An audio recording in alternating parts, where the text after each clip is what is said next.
Stillman and Company, 102.5, 106.3 The Game. We are streaming live on Twitter, Twitch, YouTube, and Facebook Live. We are live from the Busy Bee Plumbing, Heating, and Air Conditioning Game Nashville studios. That is Radio Row at Super Bowl 59. We are presented by the Southern Bank of Tennessee and our proud sponsors out here at Radio Row: Hiller Plumbing, Heating, Cooling, and Electrical, Family Leisure, Volunteer Hose and Gasket, and by Houston Clinic Orthopedics. The best, having us out here at Radio Row at Super Bowl 59. Ian is here today. Hello, Ian. What up, what up? We are loaded on today's program, and I mean loaded.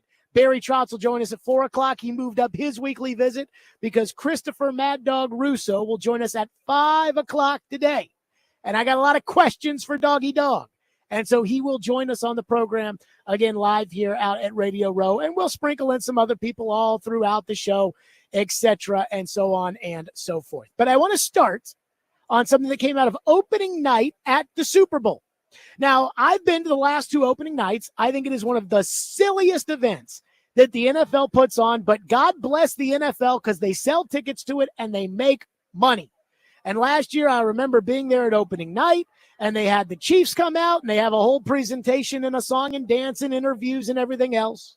And then after that, they went off, and then out came, who'd they play last year? San Francisco. They came out, and they did the whole song and dance and everything. And so the last 2 years, I've been like, there might be a little snippet here or there, but it's a colossal waste of time. In fact, yesterday, opening night pissed me off because I'm staying at the same hotel as the Chiefs, and it was like, I told Caroline this last night, getting back into the hotel while the Chiefs were loading the buses to go to opening night, the amount of police and security and blocked off, it would be like if Barack Obama and Donald Trump were going to go have lunch with Santa Claus and JFK. Like, that's what it felt like at the hotel. So I didn't bother going to opening night, but Nick Suss of the Tennessean did catch up with DeAndre Hopkins' media availability. And DeAndre Hopkins was asked about what went down in Tennessee. And DeAndre Hopkins explained what happened. And it sounds to me like DeAndre thinks this actually makes the Titans look good, that this is what happened with DeAndre and the Titans. Ian, if we have it, here's what DeAndre said yesterday. I meant a lot for the Titans to trade me to the Chiefs. I got to thank Miss Amy and Rand and his crew for allowing this to happen, because without them, I wouldn't be in this situation. So I got to give Nashville and Miss Amy, a lot of thanks. How much voice did you have in that? What's that? I was going to say, how much voice did you have in that trade? I went to, we lost to the Bills, and, there was a lot of stuff in the media saying that I got benched.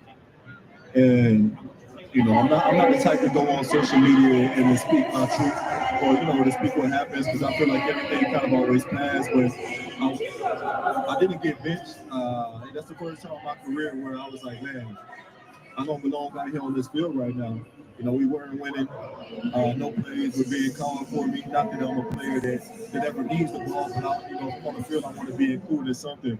And so I took myself out of the game, and, I saw a lot of things in the media saying I got benched. I let it go. But the next day I went to Rand's office, and, I was like, man, I'm almost losing love for this game, being in this situation. And I could talk to Rand like that because, Rand, he understands me, and he was like, man, I see it in your eyes. I see it that, this isn't a place where you might want to be. And, we had that tough conversation, and the next day I got traded to the Chiefs. Okay, so DeAndre makes it sound like the Titans did him a favor, and it was a great mutually respectful solution to the problem. That's not how I see it. I see DeAndre Hopkins the way he said it. He was unhappy with the fact that the team sucked. He was unhappy with his targets. And he took himself out of the game so he could whine and pout about it on the sideline. Then he went to the Titans, and he complained about it afterwards, and the Titans granted him his wish by gifting him to Kansas City for a bag of peanuts. Is that not what it sounds like? In fact, this is what it sounded like in the moment on CBS when DeAndre Hopkins decided to, as he said, quit on his team. I think something we pointed out earlier is going to have to be discussed after the game, and that's been why DeAndre Hopkins has not basically been involved here in the second half at all. Because it's not an injury. We have also learned he's not hurt. He was standing right next to Brian Callahan on the last series with his helmet on, gave him a thumbs up to him, but then an odd look. And you hate to speculate, but I'm going to speculate because the trade deadline is coming up, and a guy like DeAndre Hopkins fits the bill of that. A veteran receiver that can still play at a high level, possibly there's a contender that's looking to add someone like him at this point in the season where he can help him. So who knows what's going on within the Titans organization. But right now, with them on offense and DeAndre Hopkins walking around with a towel on his head, I can only wonder up here in the booth what's happening with possibly his situation. I mean, they're calling it right there. He's acting like a crybaby and he's quitting. Let me say this. I have no idea how good of a parent I will be when all is said and done. And I am not pretending to tell you right now that I'm going to be a good parent. Hell, I don't even know if I'm a good parent right now. But it seems to me like DeAndre Hopkins was unhappy. And instead of doing his job above the surface for the team that was paying his salary, while then discussing his unhappiness with the team behind closed doors, he decided to pout in front of everybody until he got his way. And the Titans gave it to him. And DeAndre admitted that yesterday. Yeah, I cried like a baby on the sideline because I was unhappy. We weren't winning and I wasn't getting my targets, so I quit. Boy, that's a great culture. Chris Sanders will be on our show tomorrow. He told me I couldn't fire Ran Carthon because we were building a culture. Remember how great they told us the vibes were this offseason? The vibes in the building? Yeah, until October. And then one of the veteran players who's on the team yearbook decided, yeah, I'm going to quit. Now, I don't know if we're talking about the Ran Carthon Titans that let DeAndre work them like a screaming 7-year-old inside of the toy store. I don't know if it's the Chad Brinker Titans or if it's the Brian Callahan Titans, but the reality is simple. The Titans have a culture problem, a culture of crybabies and quitters. DeAndre Hopkins, again, admitted it. He's got more cojones than I do because I would have never admitted that. But he quit. And I know this because we all saw him cry about it, and then we saw him quit. Jeffrey Simmons is the softest tough guy in the NFL. By the way, I have heard that Jeffrey Simmons will be here at Radio Row tomorrow. Jeffrey, we got a seat right here for you if you want to hash things out. Throw in L'Jarius Sneed and all the lying the Titans organization did for him about his knee injury. And you have a franchise that's got zero, and I mean zero accountability. And so, again, I think DeAndre Hopkins was sitting there yesterday saying, I just want to thank Ran Carthon, and I want to thank Amy Adams Strunk because I was unhappy, and I was having a problem, and they took good care of me to help fix my problem. Whereas I look at it, because again, DeAndre's happiness is not my biggest concern. And it shouldn't be your biggest concern either. And it shouldn't be their concern either. I look at it like DeAndre Hopkins, who was supposed to be a leader. Remember, they told us he was a leader. DeAndre Hopkins, a veteran guy on the team, decided to act like a whiny crybaby so he could get his way and get out of town. And we all said at the time when they made the trade, we're like, these terms are awful. A 5th-round pick that turns into a 4th if he plays 70% of the snaps and they go to the Super Bowl? I mean, what else has to happen? Does DeAndre Hopkins have to be the MVP of the NBA too? Does DeAndre also have to win Country Album of the Year like Beyonce in order to, qualify for a 4th-round pick? Oh, no. They did it because they wanted to do right by DeAndre. Again, I don't know if now that Ran Carthon's out of there, which I am happy about, I don't know if that's changed or not. But all I can do is tell you what it is. It looked like a duck at the time. It quacked like a duck at the time that DeAndre Hopkins was acting like a pouty crybaby and was unhappy. And they gave him his way. And he confirmed it yesterday. So what's the next pouty crybaby going to do when they get upset? We're going to give them their way too? Talk about a freaking disaster. Did the Titans ever value being good at football in the 2 years that Rand Carthon was the general manager? Or did they value being friends with everybody? Albert Breer was on our show yesterday. We talked about when J-Rob got fired, and he even stopped himself and chuckled and said, this is going to sound so stupid, but then said, Amy wanted the building to be a happier place. He actually said that. Again, I'm sorry. This is the NFL. You want to know why the Eagles are here and the Chiefs are here? Because they prioritize winning football games over your feelings. A.J. Brown wanted the coach fired last year. Guess what? They didn't give it to him. A.J. Brown cried and pouted. What'd you do? So enough with being nice, enough with worrying about everybody's feelings, enough with, again, the soft, lame parenting. I can tell you right now, Jack Stillman, who will be 8 weeks old tomorrow, if you hear this, I want you to know this. If you melt down in the middle of a Target, you're not getting it. I'm telling you that today. Promised, Dad. Apparently, the Titans don't feel the same way. 615-737-1025. We are starting on this. Again, I'm not going to say I couldn't believe it. I totally believe it. I totally believe it. Everybody's happy. Everybody slaps each other on the butt, Titans. Spent all last season talking about how great it was. The big bad Vrabel was gone. And now they're the worst team in the league, and they're giving into the demands of a child. 615-737-1025.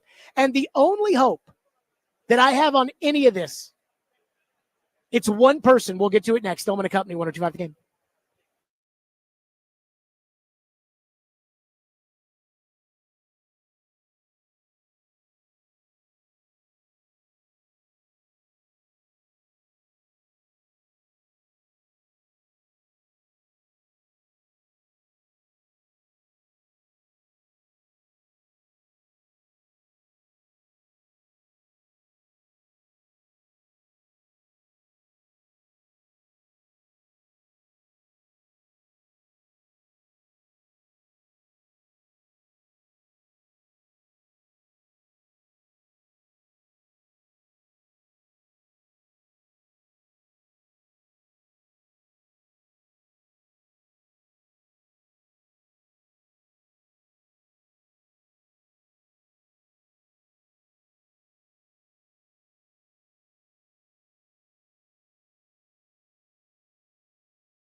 To me, the moment where the Titans really went down the toilet was when they fired John Robinson in the middle of the season. I mean, who does that? Yeah, it was weird.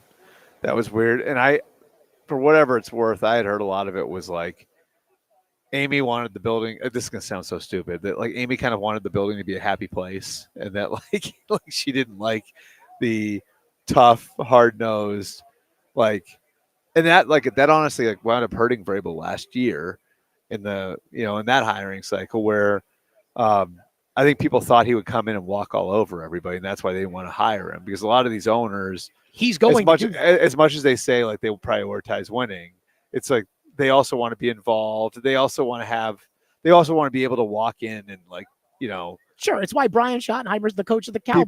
Be part oh, what a great show, what a great environment we have here. Like that's not that program. That program, trust me, I've been around that program since I started covering the league. Like John Robinson and Mike Vrabel were both from that program. Like that, the Bill program is a tough, hard-nosed program that you need a certain type of player and person to operate at a high level in it.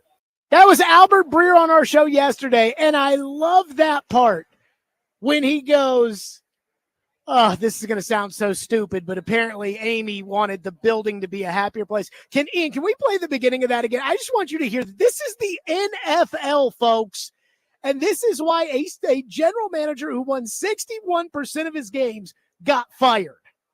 To me, the moment where the Titans really went down the toilet was when they fired John Robinson in the middle of the season. I mean, who does that? Yeah, it was weird. That was weird. And for whatever it's worth, I had heard a lot of it was like Amy wanted the building. This is going to sound so stupid. Amy kind of wanted the building to be a happy place. He goes before he had to stop himself before he said it. He's like, yeah, this is going to sound so stupid. But apparently Amy wanted the place to be a happy place to work. We want the social media guy to be happy. We want everybody to, and I said this when Callahan got hired last year. I said, maybe the days of the dictator coach are over, and that everybody's got to be friends, and everybody's got to be nice, and everybody has to like going to work, and everybody has to, well, guess what? That crap got you the worst team in the league. That's what happened.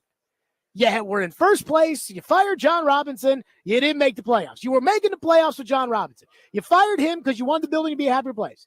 Then Mike Vrabel, you got to be best friends. They weren't best friends. They fired Vrabel. Now they're worse than they were then.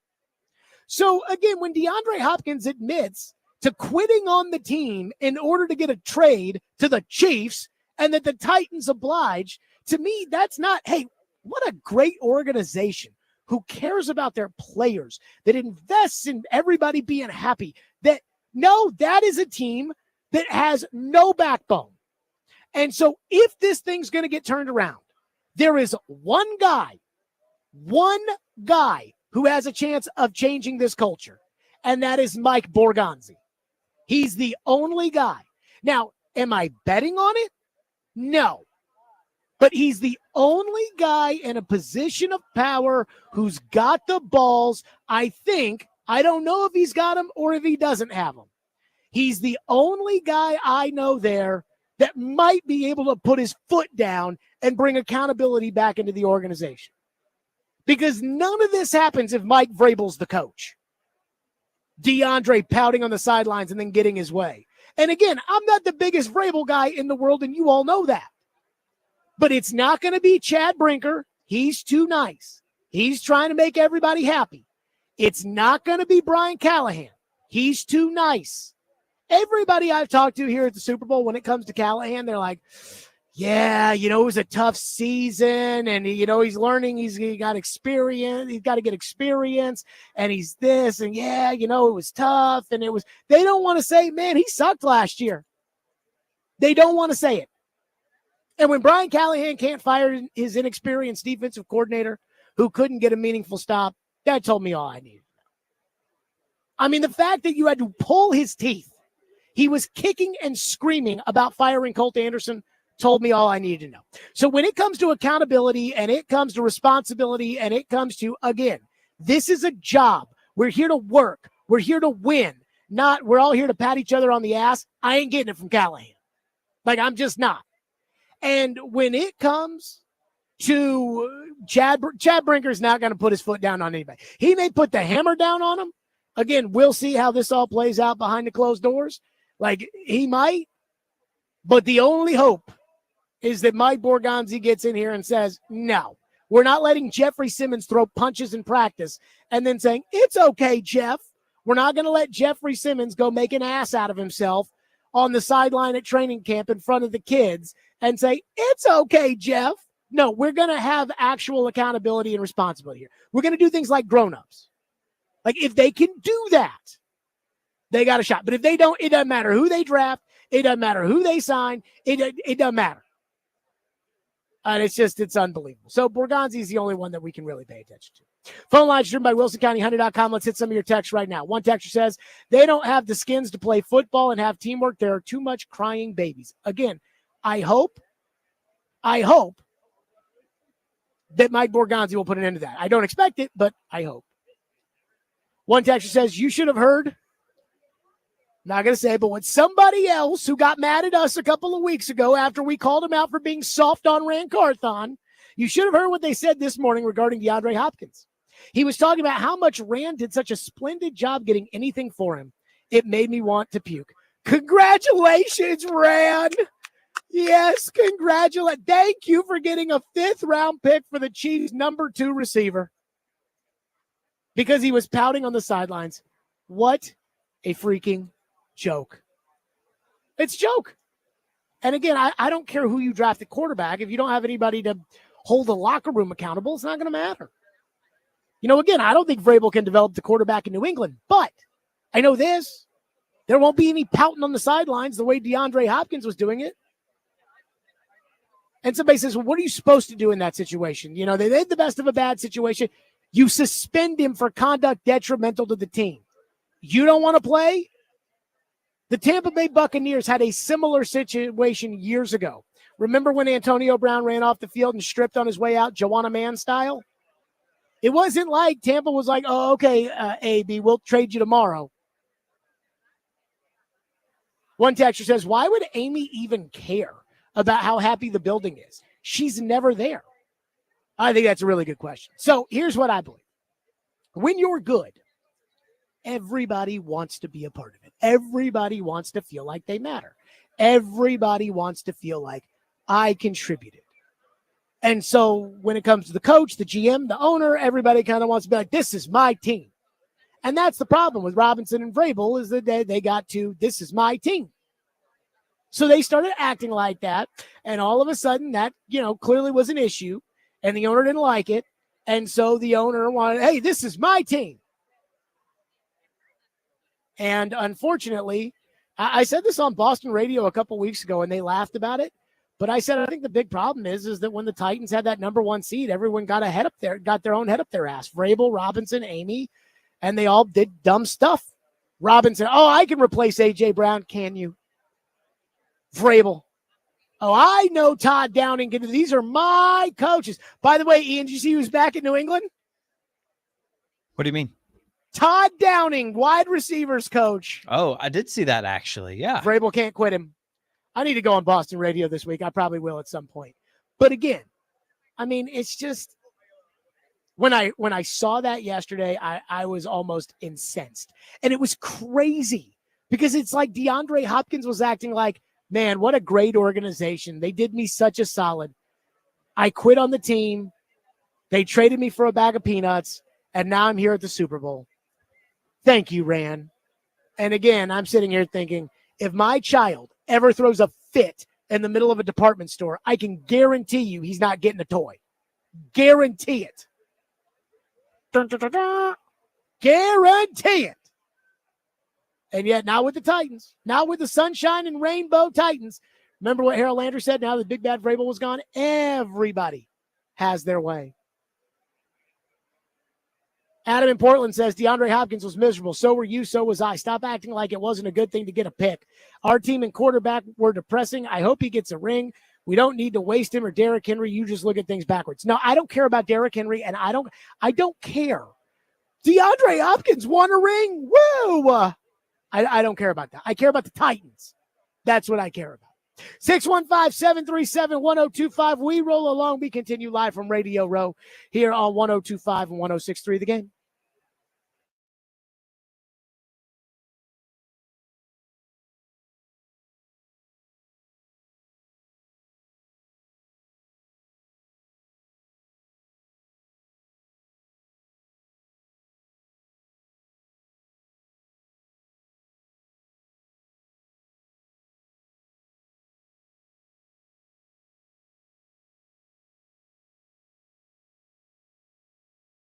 got to talk about Hiller Plumbing, Heating, Cooling, and Electrical. Those are my guys. They take great care of my home, and they can do the exact same for you. And they are proud supporters of our coverage here live out at Radio Row.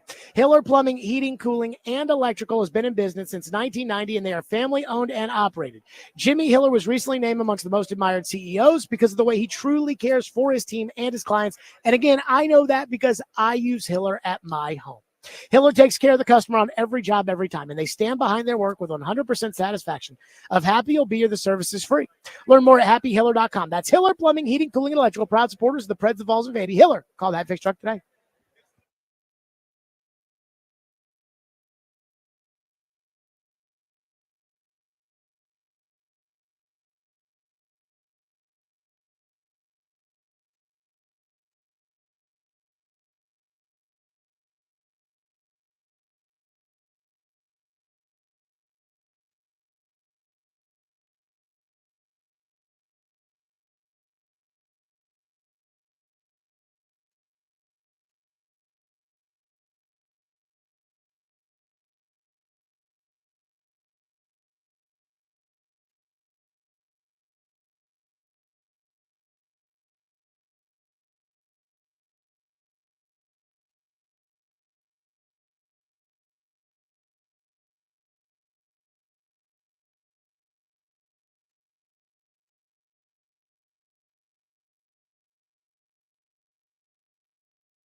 Stillman and Company, we are live at Radio Row from New Orleans for the Super Bowl, and our coverage presented by Houston Clinic Orthopedics, Hiller Plumbing, Heating, Cooling, and Electrical, Family Leisure, Shane Company. Good to have them on board, and Volunteer Hose and Gasket.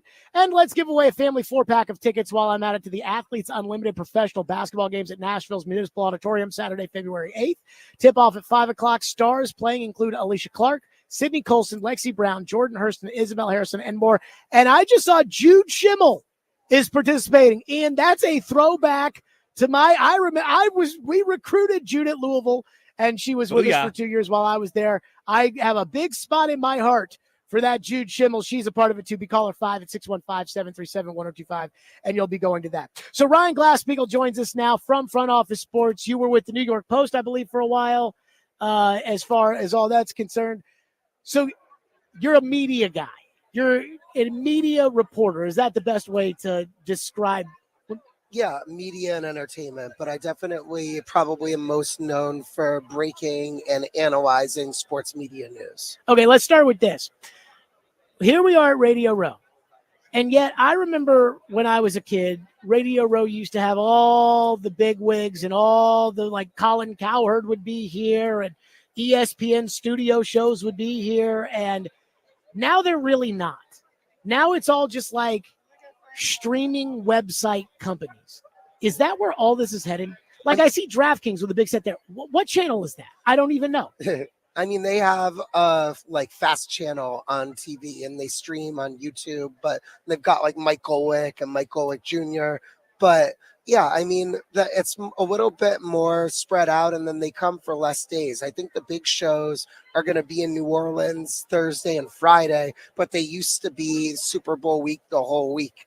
And it's probably a byproduct of the decline of the cable and satellite bundle. When about a decade ago, ESPN, for example, was in 100 million homes. Now it's in fewer than 70 million homes. And so the cable networks have had to make some cutbacks, and some of those cutbacks include sending less people to the Super Bowl for less time. Is Skip Bayless done? What do you mean done? Like, is he done as a in-our-face broadcast on TV daily guy and not a podcast host? I don't think that he's going. I don't know about him getting another big TV opportunity because there's frankly not that many places. There's ESPN and there's FS1, and I don't envision a scenario where he has a daily show on either of those ever again. I could see a scenario.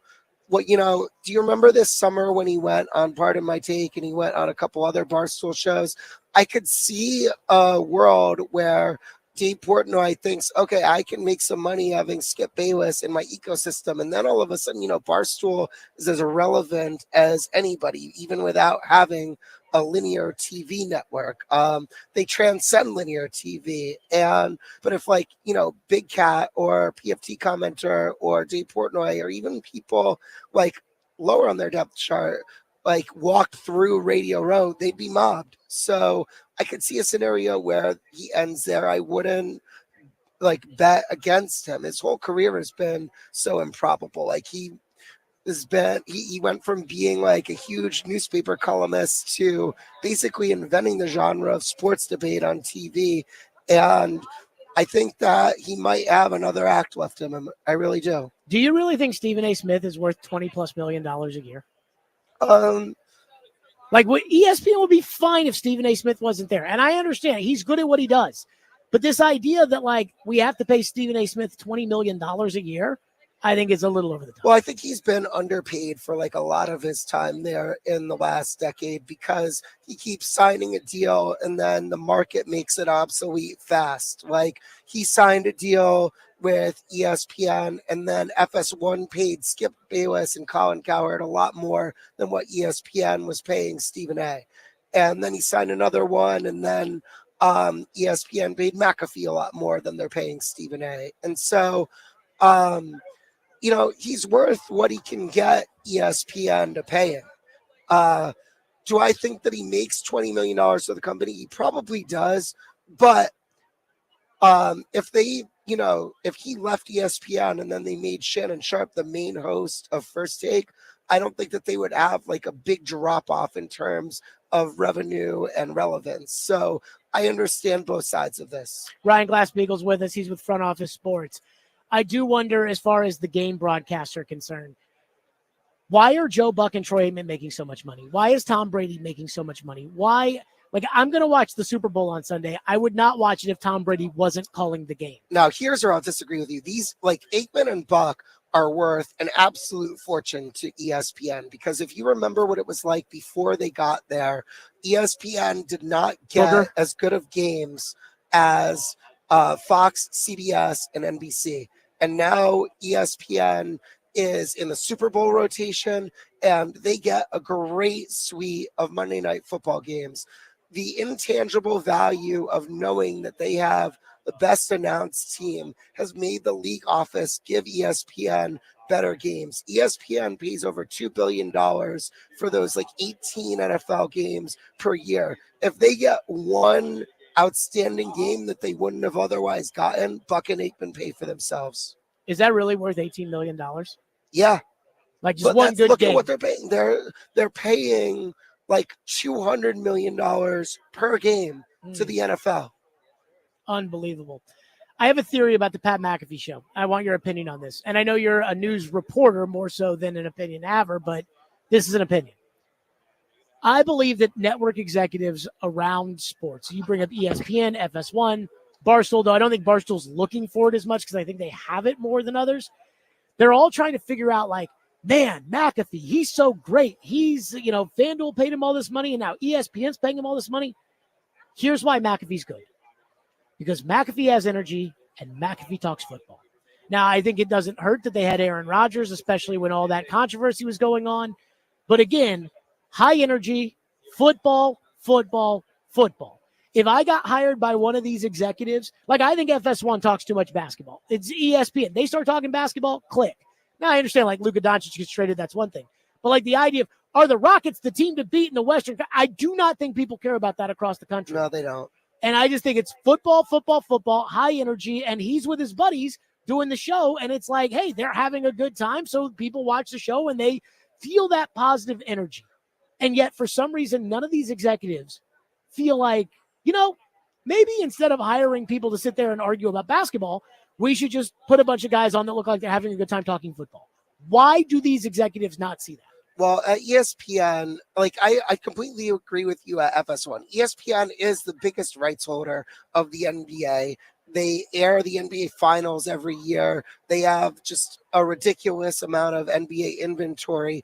ESPN's TV programming at its core is supposed to support ESPN live sporting events. Sure. And so I understand why they talk more NBA, but I do think that the general public cares a lot less about the NBA than what we're given in terms of like the sports talk pie chart. And I don't think they talk baseball enough. I think that like the Yankees and Dodgers, for example, would be topics that would resonate with more people than time they're given. But they just think that talking baseball is boring and they barely do it on TV. And here's what's crazy too about this sentiment. Ryan Glasspiegel with us. I think what's crazy is that I look at the numbers, just the TV ratings. The World Series is on par with the NBA Finals. The NBA Finals is nowhere near college football, and it is absolutely nowhere near the NBA. But the talking about it, even on Fox has baseball. Fox doesn't have basketball.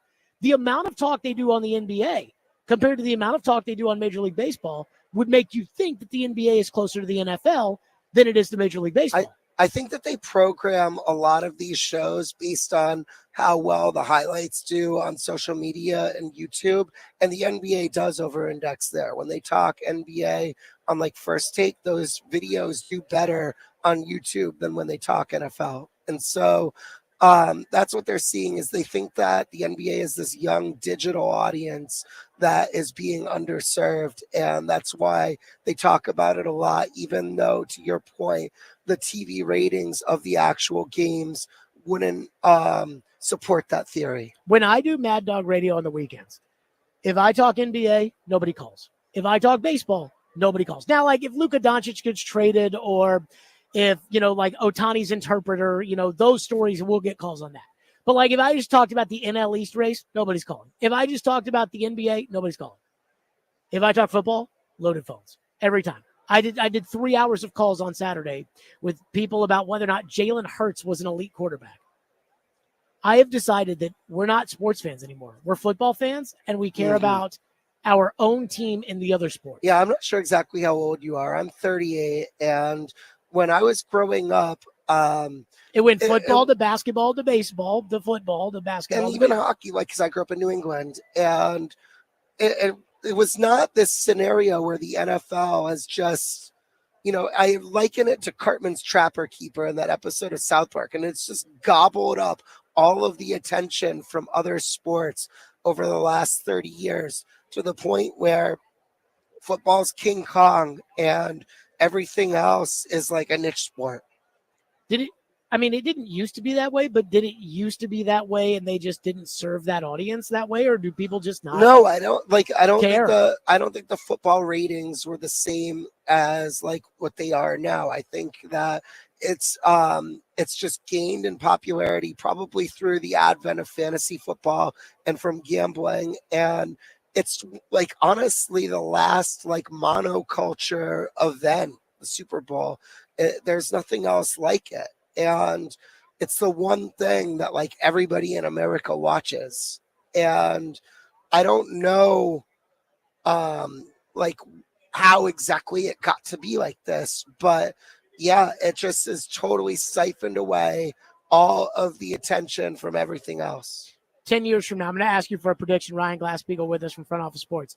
10 years from now, what will the state of sports media, and I'm really talking about the games more so than like the talking heads, what will that look like? Will there be Super Bowls on streamers? I mean, John Skipper's talked about a pay-per-view Super Bowl for 10 years. No, it's not going to be pay-per-view. So where are we headed in 10 years? I could definitely see it on Netflix or Amazon Prime. I mean, it's like annoying to think about, and the streaming just don't like it's very frustrating because you can't change the channel. I almost think this whole thing was like a psyop to make it so that we're trapped in the ads for live sports in a way that we didn't used to have to be. So the Nashville Predators, for instance, are on FanDuel Sports Network.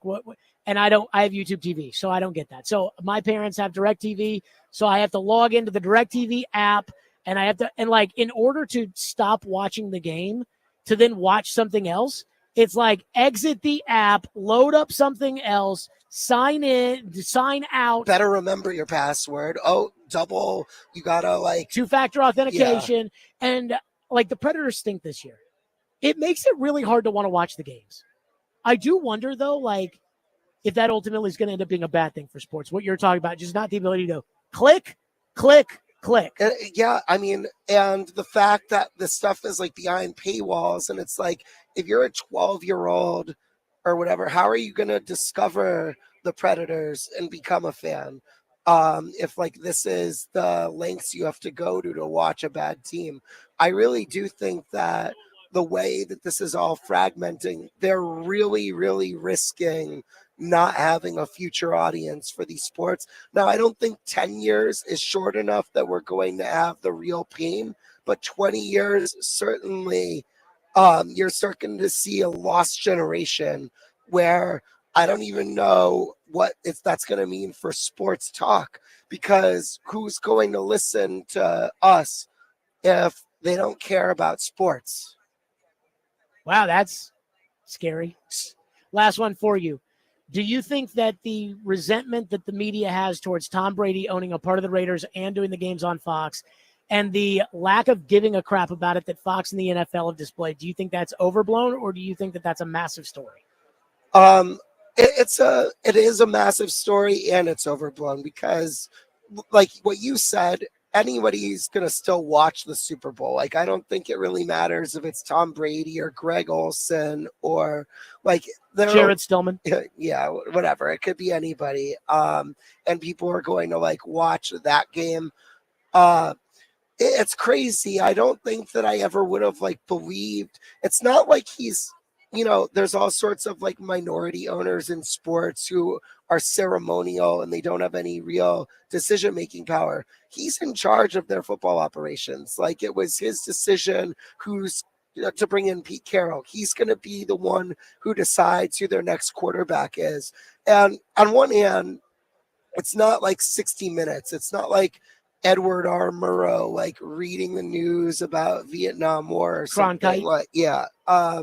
So like it's a football game at the end of the day, but it is crazy that it's basically a team's head football decision maker in the booth who's going to be analyzing a team in that division in the Super Bowl. Ryan Glasspiegel, Front Office Sports. Great stuff. Appreciate it. As always, Stillman and Company, 102.5 The Game.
I said they were going to trade him.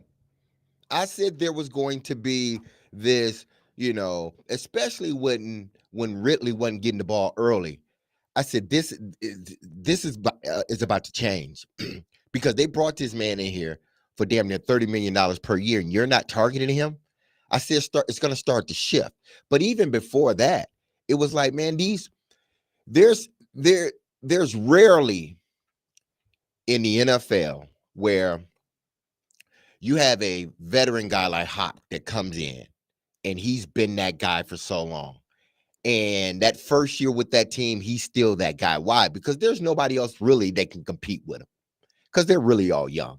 But then you bring in the next following year, you bring in that veteran guy. He's young, but he's a veteran guy that has put up some numbers. Now he becomes the number one.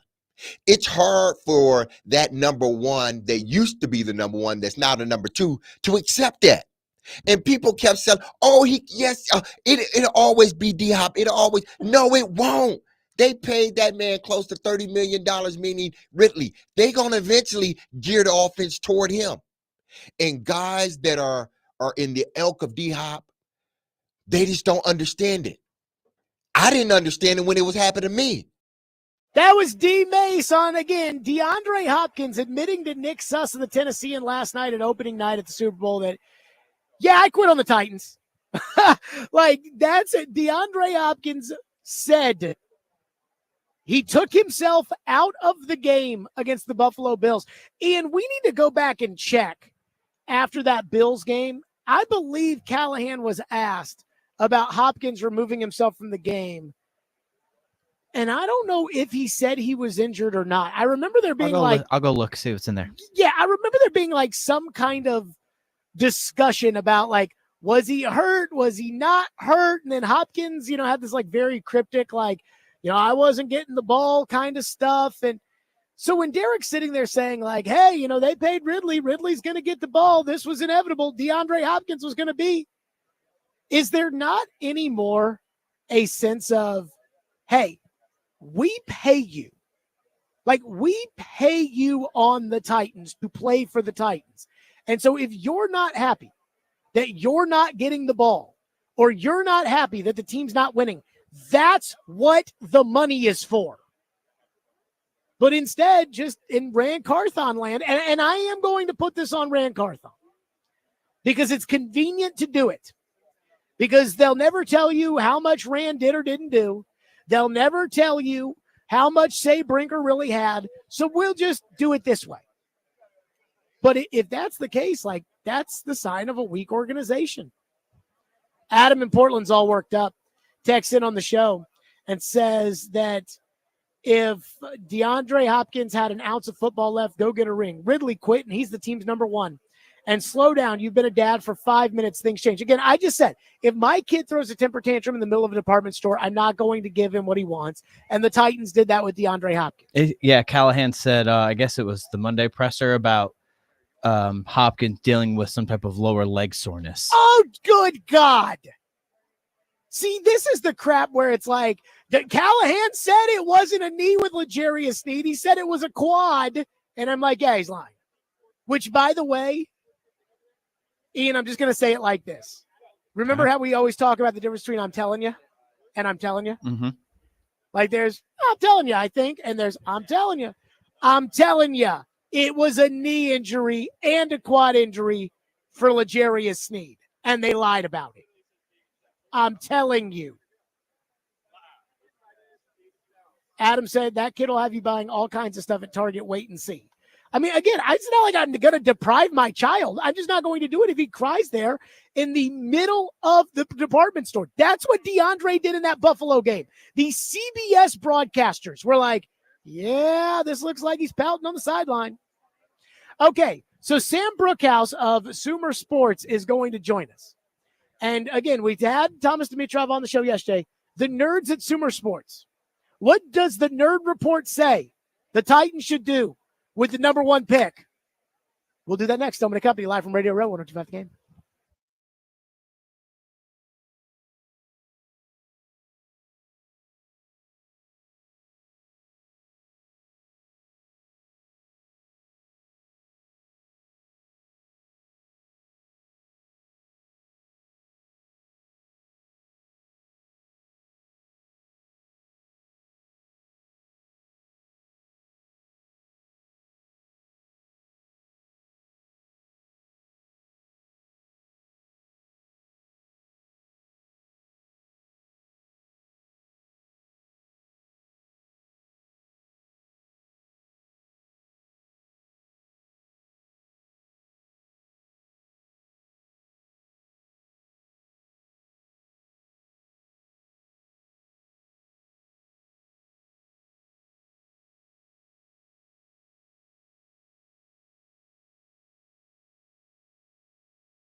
Stillman and Company, 102.5, 106.3 The Game, streaming live on Twitter, Twitch, YouTube, and Facebook Live. We are live from the Busy Bee Plumbing, Heating, and Air Conditioning Game National Studios and presented by the Southern Bank of Tennessee. We are live today at Radio Row at Super Bowl 59, and our coverage presented by Houston Clinic Orthopedics, Hiller Plumbing, Heating, Cooling, and Electrical, Family Leisure, Shane Company, and Volunteer Hose and Gasket. Live from New Orleans, we are joined by Sumer Sports Chief Draft Nerd. Is that your title? Hey, look, I'm a nerd. I do love analytics, but I also played football. So you may call me a nerd. I may have to turn into a bully all of a sudden. I mean, like, you're in good shape, and you do not look like a nerd, if that makes you feel any better. Sam Brookhouse joins us on the program. So we talked about analytics a little bit before you came on. As you know, I am not the biggest analytic guy in the world, but I want to know this. Who do the analytics say the Titans should take with the number 1 pick? Look, so if you want to understand what the analytics tell you to do, you're going to get the most positional value out of a quarterback. And moreover, if you don't have a good quarterback, and I'm not a betting man per se, I can't under contract, but if I'm a betting man, I don't want to bet on a team that doesn't have a quarterback. And so the correct move, the right move would be to go ahead, take a dart throw at the quarterback position. But the problem is our analytics, when you dig down on the players, do not love the top 2 consensus quarterbacks right now, Shedeur Sanders and Cam Ward. They are not as complete in terms of the analytics as the guys were last year. So it is a real question, especially given Abdul Carter looks lovely in our pass rush metrics, and Travis Hunter looks lovely both as a wide receiver and as a cornerback in our metrics as well. Okay, so let's go to the analytics on the 2 quarterbacks. What do they say? Shedeur Sanders, man, he's very accurate is what I'll say, and especially as compared to expected. So the throws that he was making as compared to every other person who's made those throws, how many is he completing? Very good, one of the best in the NCAA. The problem, he's like at the bottom of the tank in the NCAA in terms of avoiding sacks.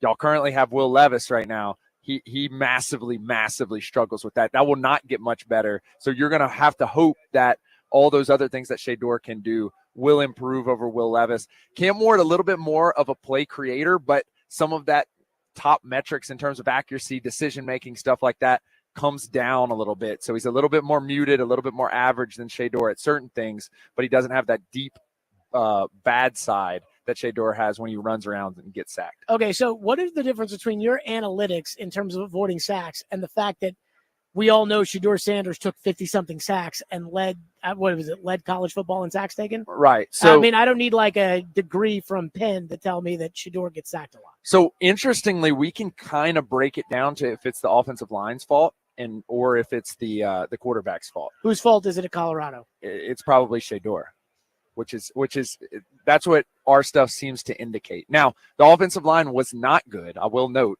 but what we're looking at is we're looking at all 22 players on every single play against the average. How much is that player getting sacked? So that would indicate to us that even on the plays where, you know, he's forced to make a pre-snap decision, he's making a decision that is more risky in terms of getting sacked, not just the offensive line letting guys through, if that makes sense. Sam Brookhouse with us, the chief draft nerd at Sumer Sports. By the way, what is your actual title? My title is Senior NFL Analyst. There you go, Senior NFL Analyst with the draft. This may be asking some serious recall here. Do the analytics of Will Levis coming out look better than these 2 quarterbacks now? If I remember correctly, I think they're slightly worse. And I think that's probably why he fell to where he did. But I will note that I wouldn't be shocked if a similar fall happens for any number of these quarterbacks to the 2nd round or maybe even to the 3rd round. There's a couple of pieces in this. The first part is someone like Will Levis, for example, was not the best at decision making, number one. So he was not taking the optimal throw that would get you the most yards based on if you can complete that pass. And then also he struggled in sack points, which we all know. And so, like, again, those are 2 things you can see, but it's nice to put it in concrete on the film, on the dots. When you're looking at the way that these quarterbacks are paid, you get a 5th-year option on the 1st round. And that means you can basically lock those guys up if they play well, no matter what. So it doesn't really behoove you to wait until the 2nd round because then you lose that 5th-year option. Sure. You might as well go out and get someone, particularly if these quarterbacks are free-falling. And then you can still pick up a guy like Jackson Dart, who our analytics love. But, I mean, I played football. My eyes did not love at the Senior Bowl or a Jalen Milroe or a Dylan Gabriel. You could probably wait until the third round if those guys are free falling and still get the value. Why do your analytics like Dart so much? And is that part of the reason why there's talk that Dart may find his way? I think we're going to turn you into an analytics guy by the end of this. Ian, do you think there's any chance that they turn me into an analytics guy? Put it on the poll. Probably not, but Okay, maybe. So it ties back to the film, and the explanation is a little bit more detailed, and that's part of our charge this offseason is to look into why Jackson Dart pops up on all this stuff. What I will say is he was immensely productive, one of the most productive quarterbacks in the NCAA this year. But what I'm really interested in is he has 2 draft eligible, like top 150, 200 consensus big board guys in Juice Wells and Trey Harris. Trey Harris was the best route runner in the nation. And I'm wondering if he wasn't so productive because Trey Harris was getting wide open. He was able to hit easy throws. And I'm also interested in the next couple of years to look at Lane Kiffin's team and if he's able to just create productive quarterbacks, because I will also note he is not great at making the big throws you have to make in the NFL. He's more average in the NCAA, much less the NFL there, and it shows up on film as well. I had a college coach who is not an analytic guy, but is a bright guy.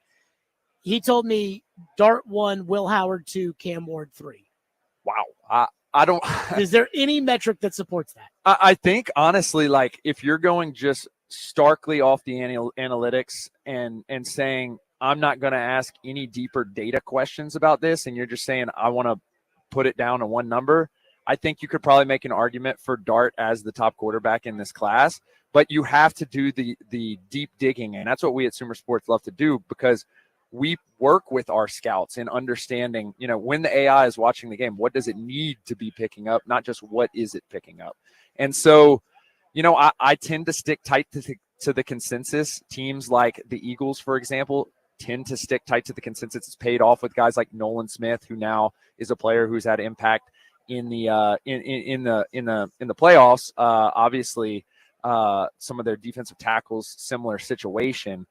And so the analytics tell you to stay tight to the consensus, and they also tell you to go with the guys whose metrics pop. I think if you blend that, you probably stick a little closer to Cam Ward as the top quarterback in this draft. Sam Brookhouse with us with Sumer Sports. So with that being said, you talked about the positional value of quarterback. But if it's a bad quarterback in Cam Ward versus you talked about elite pass rush metrics when it came to Abdul Carter, wouldn't that mean that I should take Carter and then go get a quarterback as opposed to using my Carter pick on a quarterback if these quarterbacks aren't very good? It's an excellent question. I think what it comes down to, what you're trying to balance is the cap. And so cap's fake. The cap is not fake. It just comes due at some point. I had a conversation with your boss yesterday about the cap being fake. No, okay, well, you can manipulate it. I have talked to when is the cap coming due for the Eagles? It never comes due. Well, that's because they have a ton of good rookies. No, it's not. The Eagles pay their quarterback. Do they pay their quarterback? Well, yeah, they pay their quarterback. Okay, do they pay their running back? The Giants apparently couldn't afford their running back, but they paid their running back. Do they pay both receivers? They paid the tight end. They're paying the most important positions. Tackles. Okay, but you're naming all, and then the defense. Who are their 2 top cornerbacks? Both the rookies. Who are their 2 top cornerbacks? Okay, are Quinyon they paying Mitchell, Cooper DeJean? Are they paying Brandon Graham? I mean, Brandon Graham's hurt right now, but they're still paying him. That's not free. Okay, but you're correct. But how many guys? All the guys that you just named. How many guys at that level do the Titans have? That are that good? 0. I mean, they have. So why would you pay those guys? But again, my point. Well, I mean, they had one of those guys, and they traded him to the Eagles, so the Eagles could pay him because they didn't want to pay him. That's a good point. But the cap is fake. It's about spending. So I don't want to hear about the cap.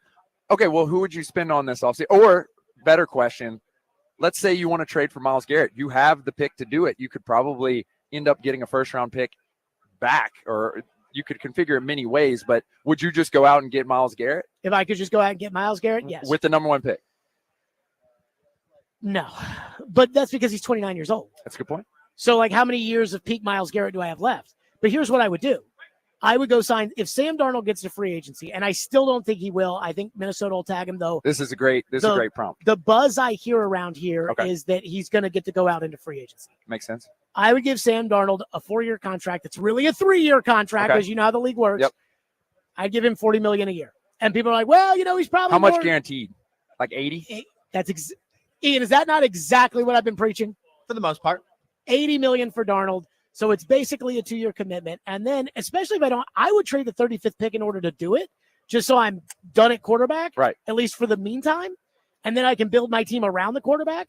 But I don't give a rat's ass if it's 35, 40 million. I mean, when we get into 55 million, that I would have an issue with because the money is real. The cap is fake. But I don't care about paying. Again, either you have a quarterback or you don't. And I don't care about the cap. And so I would just pay Darnold and be done.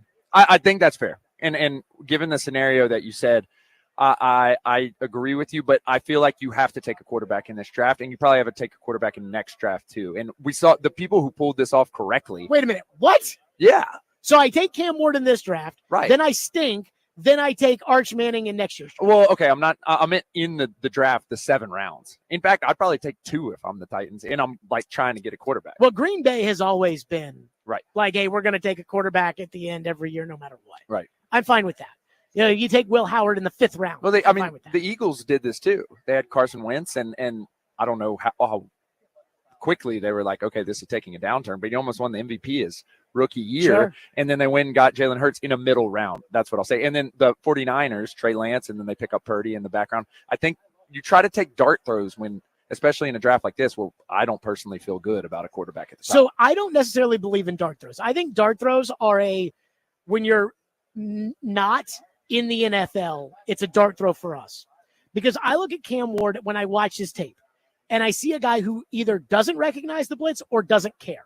Like, there will be 8 guys in the box. It's clearly a blitz. They don't drop out of it. He claps his hands. He looks over. He claps his hands again. They come, and instead of like, hey, I got to go hot on this throw because here comes the blitz, he just stands back there and it's like, yeah, I'll either run backwards and throw it away or I'll try to get away one way or another. You can't do that in the NFL. Definitely not. You know that. Yeah, definitely not. So the question is he going to learn to stop doing that? The only way you figure that out is if you meet with the kid. Right. And like you're in there watching the film with him and asking him questions like, you know what? He has the right leadership. He's got the right, he's cerebrally smart enough to be able to understand where his game has to change. Okay. And none of us will know that because we don't have that kind of access that the teams that are interviewing him that he's trying to impress will get. So we're in an interesting position too with the new NCAA, because something I picked up about the Rams is their whole defensive line this year, which was incredible, all transferred up. And Cam Ward transferred up twice. Mm-hmm. Do you take anything away from the fact that he has succeeded at what is it? Houston Baptist. I think they changed it to Incarnate Word. Incarnate Word, which is in Houston, right? Incarnate Word, Washington State, and then Miami. He's done it twice now. Can I tell you that I don't, only because like I went to Louisville and so I'm very familiar with the ACC. Right. I think it's a pretty weak league. Okay. And he didn't beat anybody good, and neither did Shador. So I see what you're saying, though. It's like going from single A to double A to triple A, and he's excelled at all 3 levels. Right, and it's an interesting thing that we don't have enough data on yet, but it seems to be that some of the better teams are targeting these transfer guys, like Jared Verse, for example, Braden Fisk, like all those guys that were on this. And it obviously, Shador is also a transfer up. It was a different scenario, I think. Which team do you think drafts the most as far as the analytics are concerned? In terms of transfers? No. Which team drafts them? Drafts. So when you look at a draft and it's all said and done, you're like, okay, clearly this team is being led by the numbers, whereas this team clearly has some old pawpaw that's like, I like his get. Yeah, I mean, you have to put it on the Eagles, because typically the consensus does stick with the numbers pretty closely, just because a lot of analysts use numbers as their backbone because they don't have the scouting or the interview stuff that teams have. That they can't go to the Shrine Bowl and interview someone for an hour, And so the Eagles' strategy is basically, if a guy falls to us, we're taking him. I mean, last year they took 2 corners in a row. They took Quinyon and then they took Cooper DeJean, even though I was a position of need, but I didn't think Cooper was going to start on the outside or start at nickel at any time soon. A lot of people were saying they were going to move him to safety, but they end up starting twice. And so I think the Eagles are probably a good one. And the Browns, it has worked out variably. The Browns are fine. Their quarterback situation. Yeah, it's miserable, man. I mean, we picked that up so early in the year, and obviously it didn't look good against Dallas, I think, week 1. But A lot of metrics had him as not that bad, and we had him as just like cratering the team. And obviously that it turned out to be that way. Jameis was interesting because we liked the decisions he was making. He was pushing the ball down the field. He's just inaccurate. It couldn't hit the broadside of a barn. Sam Brookhouse with us of Sumer Sports. What did the analytics say about Sam Darnold's resurgence this year? Man, it's a very interesting one. We had him as one of our better quarterbacks in the league, certainly. Now, he was very productive, and same thing I was saying about Jackson Dart.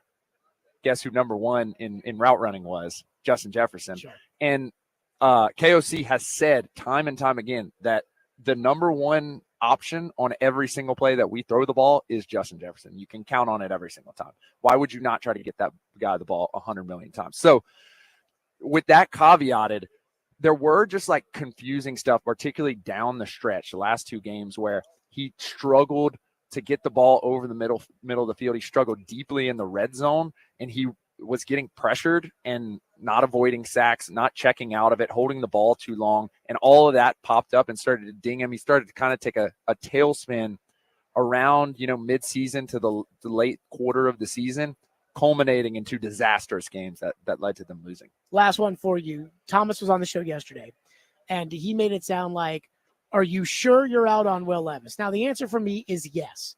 What do the analytics say? He's one of the bottom feeder quarterbacks in the league. So. It's saying that he sucks. It's saying that he can't do it at the NFL level. Like, I think. Independent from the team that he's on, does it say he sucks, or is it just this team's so bad? How do we tell? We were talking about this before. You can look at one number. If you go and put him on the Vikings or on the Eagles, like maybe it looks a little bit different, but the accuracy is not really there, which it has to be there. So some of the metrics that describe the rest of his play aren't there. It's difficult to say at this point that it's a salvageable situation, but never say never with he's had a tough go at it. They fired general manager, head coach several years in a row. And so it's tough to parse out all the context, but certainly in what we can quantify, it doesn't look great moving forward. I said last one, I lied. I thought about another one while you were talking, which is when it comes to, we talked about Levis and we talked about the Titans. Why do we not have, is there a metric for coaching? Because Kevin O'Connell, we know is a good coach. Right. And so when Sam Darnold has a good coach, it's Sam Darnold's not that bad. And I would love to know, if Nick Saban was Joe Burrow's coach, what would that do for Joe Burrow? Because I think Nick Saban's a pretty good coach. So I do wonder, when we look at these quarterbacks and we're he really played well in this case because this number's, well, how much of it's the coach? And how much of it is if you get a dumb coach out and put a good coach in, it'll just improve everything. Is there a metric for the coach? So the metrics, which you're not going to like this answer, but the metrics that we can quantify are their decisions. And in that case, two of the best coaches are two of the most aggressive coaches. Dan Campbell, who goes for it on fourth no matter what, and Dan Quinn, who his ability to go for it on fourth all year, and the fact that Jaden Daniels was able to convert year after year, who was an excellent draft pick from them, week after week, that we can quantify in terms of win probability added, which – the only thing you guys can judge a coach on is going for it on fourth down. Who goes for it on fourth down? Number one coach. I don't want to tell you that it's that simple, Dan but Campbell sometimes did it is not that have simple. His team prepared to play in the divisional round of the playoffs because his assistant coaches were interviewing for head coaching jobs. And they were more busy worried about that than they were about getting ready to play the Commanders. They lost because they threw three picks. Goes for it on fourth down. Yeah. Because the genius offensive coordinator was planning his parade inside Hallis. They scored 40-plus points. The game, it was one of the best games I've ever seen offensively from the Lions and the Commanders. Now, you could say the defense wasn't prepared, but they were doing everything they could. It was coming down to third and fourth down. Jaden was converting. Great offense sometimes beats great defense. I was told that from the time I was a freshman at Tulane playing linebacker. I still hear it from guys like Thomas. How did it look against the Eagles? The Commanders? Yes. The Eagles don't go for every fourth down. They go for a lot of them, but they didn't go for all the fourth downs. They do go for a lot of them. But. So where does Brian Callahan rank on the metrics? He goes for it a lot. He let the fans boo him one time into going for it on fourth. Okay, so here's what I'll say, and I'm sure Thomas would tell you this too.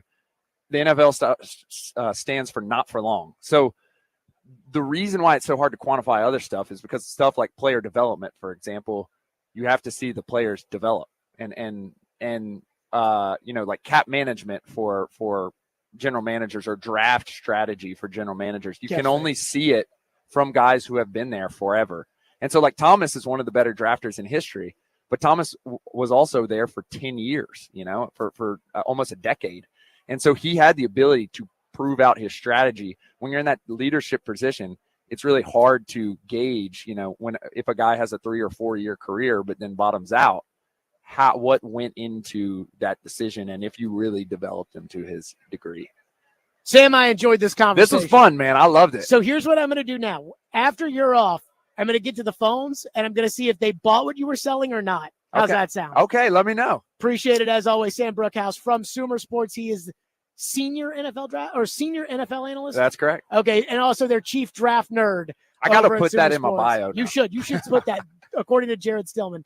We continue from Radio Row. Hey, by the way, Dunkin' fans, come and experience the new age of Dunkin' at the grand opening of their newly remodeled Brentwood location at 4930 Thoroughbred Lane this Friday. Dunkin' will be giving away 100 days of free coffee for the first 100 guests in line starting at 8 a.m. Plus, Robbie and Joe will be broadcasting live from 6 to 9 a.m. and we'll have Preds tickets to give away. Stillman and Company, 102.5 The Game.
Who do the analytics say the Titans should take with the number 1 pick? Look, so if you want to understand what the analytics tell you to do, you're going to get the most positional value out of a quarterback. And moreover, if you don't have a good quarterback, and I'm not a betting man per se, I can't under contract, but if I'm a betting man, I don't want to bet on a team that doesn't have a quarterback. And so the correct move, the right move would be to go ahead, take a dart throw at the quarterback position. But the problem is our analytics, when you dig down on the players, do not love the top 2 consensus quarterbacks right now, Shedeur Sanders and Cam Ward. They are not as complete in terms of the analytics as the guys were last year. So it is a real question, especially given Abdul Carter looks lovely in our pass rush metrics, and Travis Hunter looks lovely both as a wide receiver and as a cornerback in our metrics as well. That was Sam Brookhouse, who was just on the program from Sumer Sports, their chief draft analytic nerd. And let me say this, Sumer Sports, and Ian, you know I love Thomas. And, yes. I mean, I've known Thomas since before he was with Sumer Sports. But Sumer Sports, this nerd outlet, these freaking guys, they are about to get pumped the crap out of by me. Because I freaking love talking to that guy. Loved arguing with him. Loved kind of saying, like, okay, you tell me the numbers say, he's like, our analytic numbers say that with Shedeur Sanders and Cam Ward, they're not really as good as the other guy. That's what everybody says, talking about the numbers. So here's my rundown of what our analytics guru just told us. You correct me if I'm wrong here, Ian. Number 1, Levis stinks. 2, Darnold good. 3, Ward and Sanders stink. 4, Abdul Carter, elite pass rush metrics. 5, Travis Hunter, good at corner and good at wide receiver. Sounds about right. Okay. Didn't we already know that? Like, I know some of you out there hate Sam Darnold, and that's your business, but you know that I don't. Well, he did say the opposite with Jackson Dart. Oh, yes. Oh, thank you. We got to add that. Jackson Dart. Analytics love Jackson Dart. Eye test at Senior Bowl did not. And he did bring that up. We're supposed to get Jim and Pat on. I'm pretty sure we're getting Jim on. Pat might be a little harder to get on the program. Even though he's like... I would love for him to argue with you about the salary cap. 800 feet away from me. They say that Pat doesn't like doing interviews. So, I mean, Pat has no problem interviewing other people, but apparently Pat doesn't like doing interviews himself. So we'll see. But Jim and Pat were at the Senior Bowl. And again, Jim played in the NFL for a while and hosts a show on SiriusXM. Pat was a coach and an executive, and he's on Sirius. So they kind of were scouting the quarterbacks. We'll see what they said about Jackson Dart. But again, the analytics seem to love Jackson Dart. So I asked the text line and the phones, what did you think? At 615-737-1025. When I say, okay, what did you think about these guys, the analytic draft guru.com nerdo that broke down all this stuff for us. And I said we would talk about it. So one texter says, that was a good segment. Another texter says, I hate analytics, but I like this guy. He needs to be on the Titans payroll. I bought what he was selling. Love how he showed Shedeur was the worst in the league in sacks and that it was his fault. I'm out on Shedeur for that reason, because if the line woes are nothing else, it showed us why Dart's success should be viewed with a grain of salt. Wish he'd have done Will Howard, though, because the Titans need to trade back to number 2 and get Myles. I mean, guys, you're not getting Myles Garrett. Trade back to 2, get Myles Garrett, then trade back again if someone's interested. If not, get Dart or Hunter. If you get Hunter, get Will Howard later. So I was talking to this with Thomas Dimitrov on the program yesterday. I have a really, really, really hard time understanding this. And maybe you guys are smarter than me and can figure this out for me. I have a hard time understanding how, if there's not a quarterback good enough for you who has no quarterback, how are any of these quarterbacks going to be worth these other teams trading for them? Now, again, there's kind of beauty's in the eye of the beholder, but I think I struggle a little bit with the idea of, these quarterbacks suck. Okay, well, the Giants are going to give us the world to get to number 1. Now, maybe, again, I think Joe Shane, the general manager of the Giants, is a complete and total doofus. Maybe they convince themselves. Maybe they do it out of desperation. I don't know. But Again, if there's not a quarterback good enough for you, why would there be a quarterback good enough for somebody else? That's the one thing that I don't understand when everyone's like, trade back, trade back, trade back. And if Abdul Carter is that dude, do you pass on it? And again, I don't know the answer to that.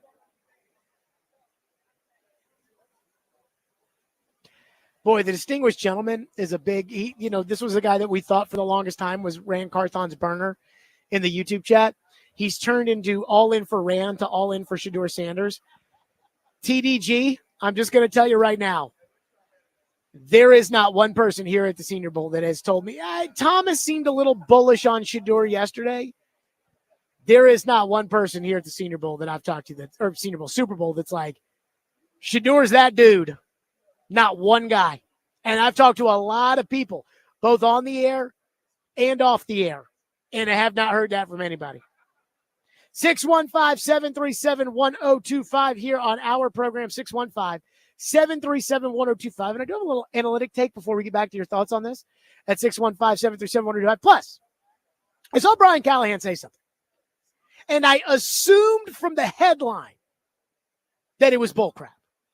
We'll get to that next. Stillman & Company, 102.5 The Game.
there's a lot of quarterback evaluation going on right now, and you've talked a lot about that nervous system and the reaction time.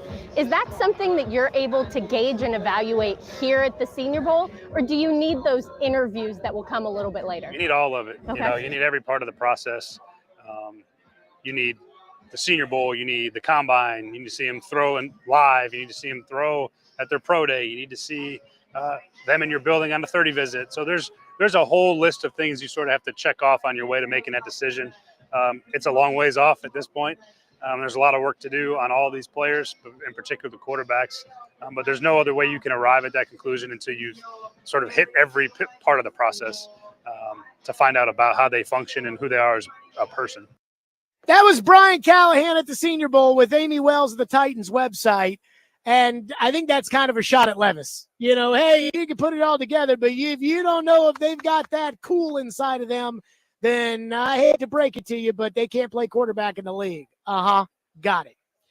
So I saw a headline yesterday, and again, I'm out here at the Super Bowl, and so my, focus on the Titans is more talking to people here about the Titans than it is necessarily kind of keeping up with the daily minutia of the Titans that we're used to on a daily basis. But I saw something that was like Brian Callahan compares Shedeur Sanders to Joe Burrow. And I thought, what? Brian Callahan did what? Brian Callahan compared Shedeur Sanders to Joe Burrow. So when I saw that, I knew immediately that this was something taken out of context. Kind of similarly to Chad Brinker's generational talent comments, in which I was in the room, heard it, and did not think twice about it. And Adam Schefter tweeted it, even though he was not in the room. Adam Schefter tweeted it, and it became some kind of big deal. So I looked it up. Here's the quote. Quote, people had questions about Burrow's arm strength in general coming out, Callahan told ESPN. One of the things that makes Joe so unique, and I think you can probably put Shedeur in the same conversation, they anticipate when they throw it. They have the timing and accuracy on top of it. That makes up for the arm strength. Okay.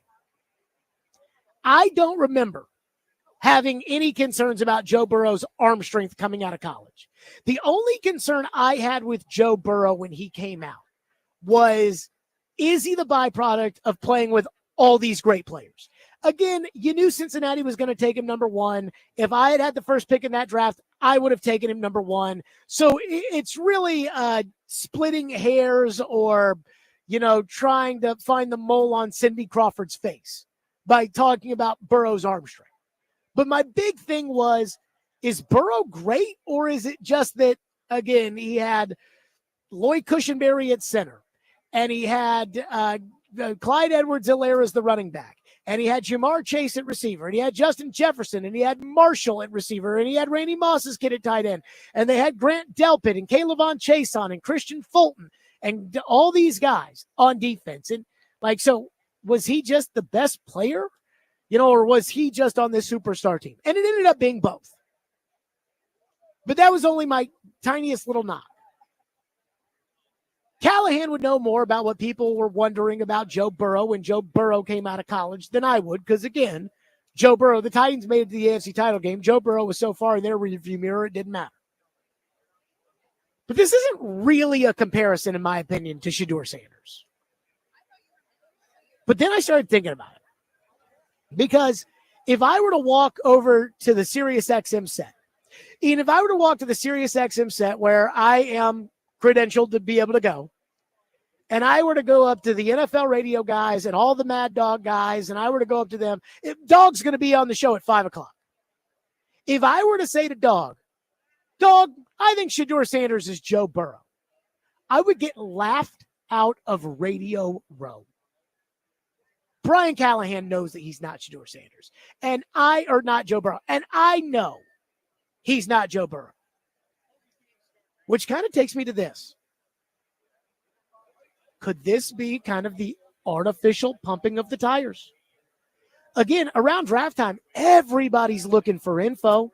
Floyd told me one time he was in a hotel room at the Combine, and he got a call, and it was Chris Berman. And Floyd picked up the phone in the hotel room, said hello, and Boomer thought he had called Mike Shanahan and was asking questions about trading up or something like that. And Floyd was on the phone and he was like, yeah, what else did you hear? And he was just listening to it. And then finally Boomer's like, wait a minute, am I not talking to Mike Shanahan? He's like, nope, you're talking to Floyd Reese. It's like, oh, okay. How you doing? Good. Floyd used to talk about how John Clayton, the late, great John Clayton, used to have the best information, he would say. So everybody's looking for information. So when I see Jeff Howe write in The Athletic that the Titans had an hour and a half long meeting at the East-West Shrine with Shedeur Sanders, and that did not go unnoticed around the league, I'm like, maybe if you never even wanted to give a crap about Shedeur, you would make it look like you're interested. Same with Cam Ward. People are saying they think Cam Ward's going to be the pick at number 1. I don't know. The Titans don't know if Cam Ward's going to be the pick at number 1. They've never met Cam Ward. How could you commit to that? Like, that would be like marrying somebody you've never met.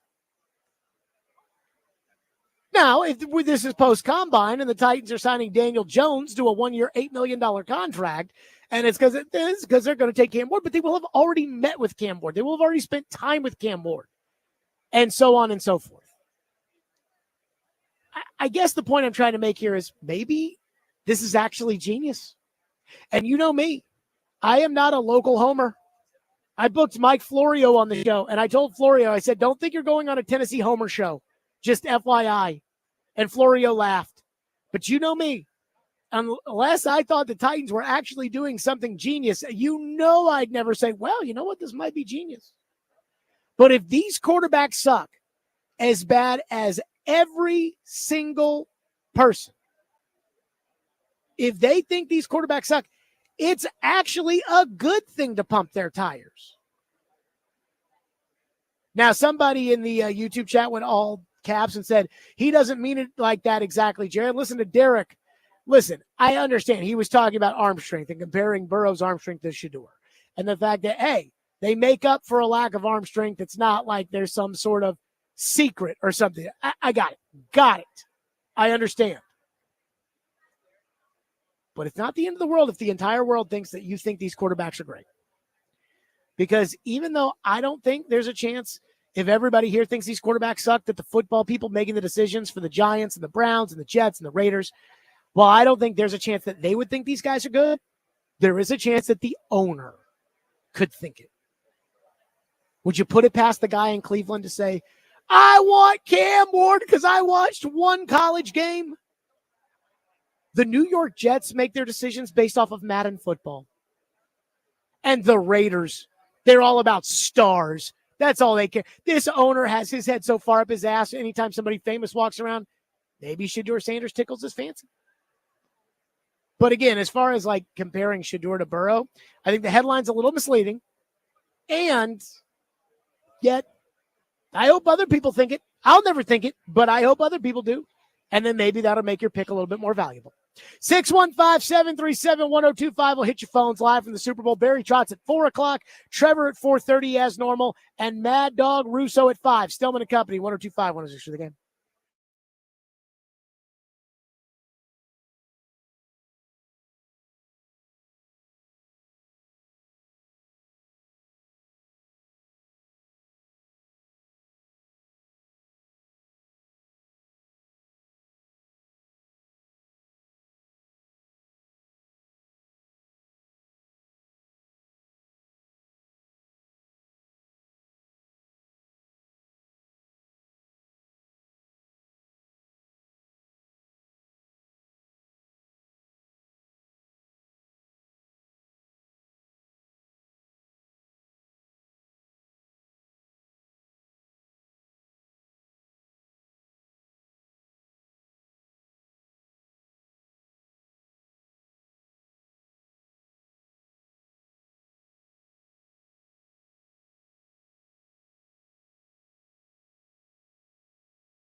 I've been doing this a long enough time to know, like, kind of pick up on the way people are talking about players and where things are kind of trending. And this feels to me a lot like 3 years ago when Kenny Pickett was the first quarterback selected, went 20th overall, and then I don't think another quarterback went until like the end of the third round. Like, I'm not saying it's going to be quite like that, but I think digging through Cam Ward will be an interesting process for a lot of people. And I think getting to a comfort level with him will be a process. And with Shador, I think he's sort of an open book, and you sort of know who he is, like personality-wise, toughness, smarts. Your question with Shador is, where's his ceiling? You know what I mean? Like, it's like, does he have the ability to, in 3 or 4 years, have a team competing, if you're in the AFC like the Titans are, with Joe Burrow, Josh Allen, obviously Patrick Mahomes, Lamar Jackson? Like, is he going to get you there? Or in 3 or 4 years, you're going to be looking at it and saying, yeah, he's fine, but it's not good enough. I think that's the risk with Shador. That was Albert Breer on our program yesterday. And again, everybody's saying, you may get mad about it, distinguished gentlemen in the YouTube chat. You may get mad about it, but everybody's saying these quarterbacks suck. Every single person I've talked to at the Super Bowl thinks these quarterbacks blow. Like, again, I hate to say it, but that's just the truth. Jared from Spring Hill's mad in the text line. He says, you refuted my take yesterday about coaching and saying it isn't a big deal in college and who's teaching them the game. Yet today, you're making it a big deal that coaching influences players. You're talking out of both sides of your tush. Let me say this. You're asking me if I should value a draft prospect more because of who his college coach is. The answer for me is no. Like, if that was the case, then wouldn't Rashaan Evans have been the best linebacker in the history of the NFL? Because, I mean, he did play for Nick Saban. You're not asking me how important is Cam Ward's coach in the NFL. That is massively important. Who is Cam Ward's coach? How good is Cam Ward's coach? How good is the plan that they have for Cam Ward? All that kind of stuff. That matters. But the idea that, well, Shador has an NFL coordinator and Cam Ward doesn't, that does not matter to me. That's, again, not an apples to apples comparison. One texter into the text line says, I'm going to continue to stand on the table for Jackson Dart. He's the most put-together quarterback in this draft with the most potential, and the Titans have a chance to get him and Abdul Carter in round 1 and be in really good shape. You got to start doing the film work on this guy, Jared. Just watch how he plays. Jackson Dart is a stud. I'm sure at some point I will do the film work on Jackson Dart. It should matter that the Sumer Sports Analytics actually like Jackson Dart. If the analytics are worth a crap, it should matter. We should look back on this next year. If Jackson Dart has a season next year the way Bo Nix had a season this year and say, aha, those guys at Sumer Sports, they told us that the analytics actually said Jackson Dart didn't suck and whatnot. But again, right now, it's hard for me to say, oh, well, Jackson Dart round 1. But you're right, I haven't watched film on it. One texter says, why is TD's opinion of these two quarterbacks so different than literally everybody else's? What info is he getting that others aren't? I'm not buying it. That's a question for TD, who will be on our program on Thursday as normal, the TD Power Hour. But that is a question for TD. And I think the question is, what are you seeing that you feel like these draft gurus and these people are leaving out? Because whether it's Albert Breer, who's not a draft guy, but again, talking to people around the league, the vibe he gets is this is more like the Kenny Pickett class than it is like the last two classes. And then the guys, the gurus that are like, yeah, no. I'm just going to say this. I talked to somebody here who is a draft guru for whatever you want to make of that, who told me that he's got a second-round grade on Cam Ward and a low second or third-round grade on Shador, for whatever that's worth. Predators have lost 5 in a row, and I am very concerned that this team doesn't just stink this year, but might stink next year, which is unacceptable to me. Barry Trotz will join us next. Stillman and Company, 102.5 The Game.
Stillman and Company, 102.5, 106.3 The Game, streaming live on Twitter, Twitch, YouTube, and Facebook Live. We are live from the Busy Bee Plumbing, Heating, and Air Conditioning Game Nashville studios.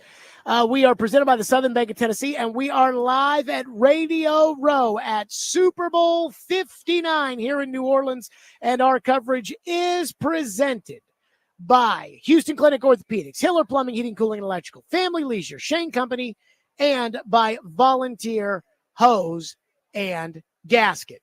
Barry Trotz set to join as Predators general manager, 5 in a row for the Predators, and that's not 5 in a row in a good way. And let me just say this when it comes to the Predators. I am fine with the fact that the team stinks this year. And there is no putting lipstick on it at this point. It is what it is. They're bad. They're not going to be good this year. They are virtually, completely, totally out of a playoff spot. And I hate to say it, I got tickets to the game Saturday. I'm excited, but again, it doesn't mean that I think that there's really anything to play for. So when they lose, like last night, I woke up to a bunch of people tomorrow you better get on Barry Trotz, and you better rip him, and you better this, and you better that. And I'm like, guys, I am all for losing right now. I hate to say it, but I am. Because I want a good pick in the draft, just like the Titans. It's kind of crazy. My Canadian girlfriend, she's getting there. She's getting there as far as the sports are concerned. She looked at me the other day and she goes, so we might have the first pick in football and in hockey. I'm like, yeah, it's possible. But this team needs one of those guys. So if that happens and they don't fire the coach and they lose every game the rest of the year, I'm totally cool with it, as long as they get a good pick. But what I am worried about is I'm worried that the team's going to be bad next year too. I'm worried that this collection of guys that they have, I'm worried that they just might not be good. And I never thought about that until this 5-game losing streak.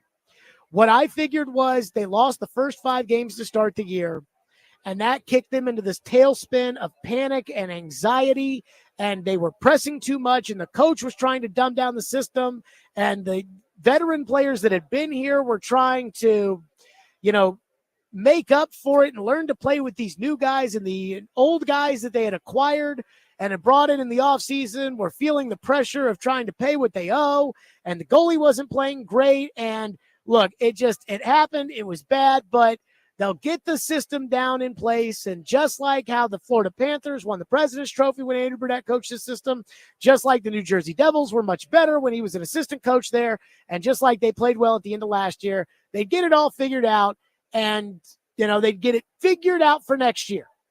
And I truly believe that until this 5-game losing streak. Now with this 5-game losing streak to go on top of the 8-game losing streak, to go on top of the 5-game losing streak that started the season, I'm now worried that this team might just be bad. And I know that some people already believe that. I know there are going to be some people that are like, Jared, we've told you this team was bad from the very beginning. We told you these guys are too slow. We told you they were the Titans. How we said, look, they went out and spent a bunch of money in free agency, but you can't build teams through free agency, and you can't. And I'm not sure I believe that. I just believe that with the anxiety and everything else at the beginning of the year, it clouded them. And that's why they started off poorly. But that ever since kind of the middle of December, they've been, well, now I'm not sure I can necessarily say that. And I'm a little worried. And Barry Trotz joins us on the program. By the way, Preds fans, do not miss Smashville Live tomorrow night at Brewhouse 100 in Bellevue at 6. Come see your Predators star players up close and personal and get autographs and pictures. Justin Barron and Nick Blakenberg will be the players tomorrow. That's tomorrow night at Brewhouse 100 in Bellevue. Barry Trotz joins us on the program. Barry, it's always good to talk to you.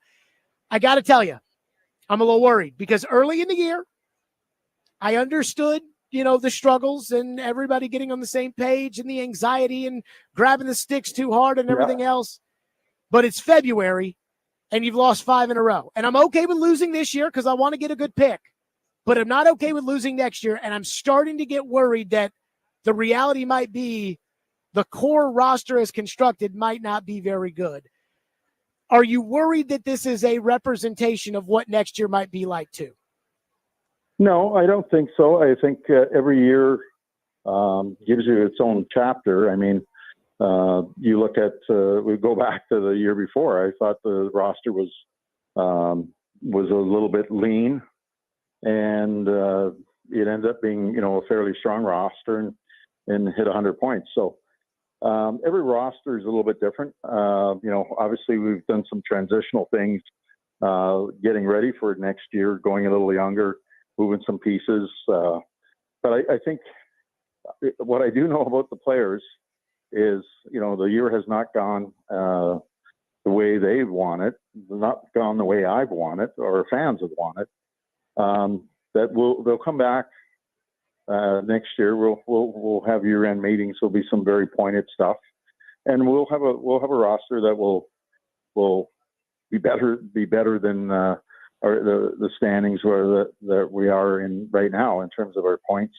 But we're going to need better play by our whole team. I mean, our top guys got to carry us. When our top guys are going, I think we won 5-6 in a row. When they're not going, I mean, we don't want to have much of a chance to win most nights. So, but what concerns me more than anything is that we've got to find ways to create a little bit more of an identity. Last year we were pretty relentless. That was our identity. This year we have had a hard time getting to whatever that identity is. That concerns me. Barry, what tweaks do you see this team having to make for next year? Because a lot of the core players, whether it's Stamkos, Marchessault, Brady Shea, Yossi, Forsberg, Ryan O'Reilly, Soros, those guys will be here next year. So what are the tweaks that you, in hindsight, look back on your team and say, okay, we're going to have to make some of these tweaks for next year? Yeah, well, I think, we've got to, we're not even at the trade deadline yet. We may move out some pieces to allow us to do something at free agency. We may move out some pieces because they're not part of the future. We may add some pieces. I know I'm going to get in the summer, there'll be some teams that are going to move a player here or there. But we also have to do it correctly where, we've got a guy like you've seen Svechkov. He's starting to pop. I don't want to get another older player and put him in a position where he's on the third line. He might have to move up to second line. Maybe it's, playing maybe O'Reilly moves to the wing. Maybe O'Reilly's at center. Maybe Stamkos moves back to the wing. We're gonna sit down and ideally, we had Stamkos playing the wing, and thinking of Tommy Novak with him and Marchessault, they would be able to carry a guy like Tommy Novak. Well, they didn't carry him, and B, he didn't show enough there to produce with them. So is it the slow start, or is it the individual players that didn't match? So we'll try to see that. You're going to see probably down the stretch a lot of tweaking, a lot of different line combinations, a lot of different experiments. We talked last week about, hey, if this team gets going, you may look to do what you did last year as opposed to blow something up or send off pieces or whatever. With the 3 losses in a row since we last talked, has that kind of made the decision for you about the prospects of this year? Yeah, no, it has. It has. We started doing some of our work a little bit early. Obviously with the Justin Barron trade, we felt that was the right move. The Noonan trade, we felt that was the right move. So we sort of were preparing for it, but at the same time trying to use some young players that we will go forward with. So, I'm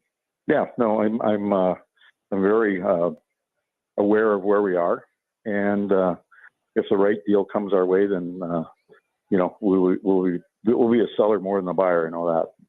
Barry Trotz is with us on the program. Trade activity has picked up heavily around the NHL. It feels like the 4 Nations break might be pushing the deadline up a little bit in terms of when the activity gets going. Do you guys feel like you're close to making some moves as far as the deadline with some sell-off moves? I use the names Nyquist and Sissons and other names, but do you think that, you guys are have irons in the fire right now, getting close to being ready to go? Yeah, I think in our situation, it's probably be closer to the trade deadline. It'll probably be closer to the trade deadline. And from that point, when we make that move at the trade deadline, some of those names may be included. I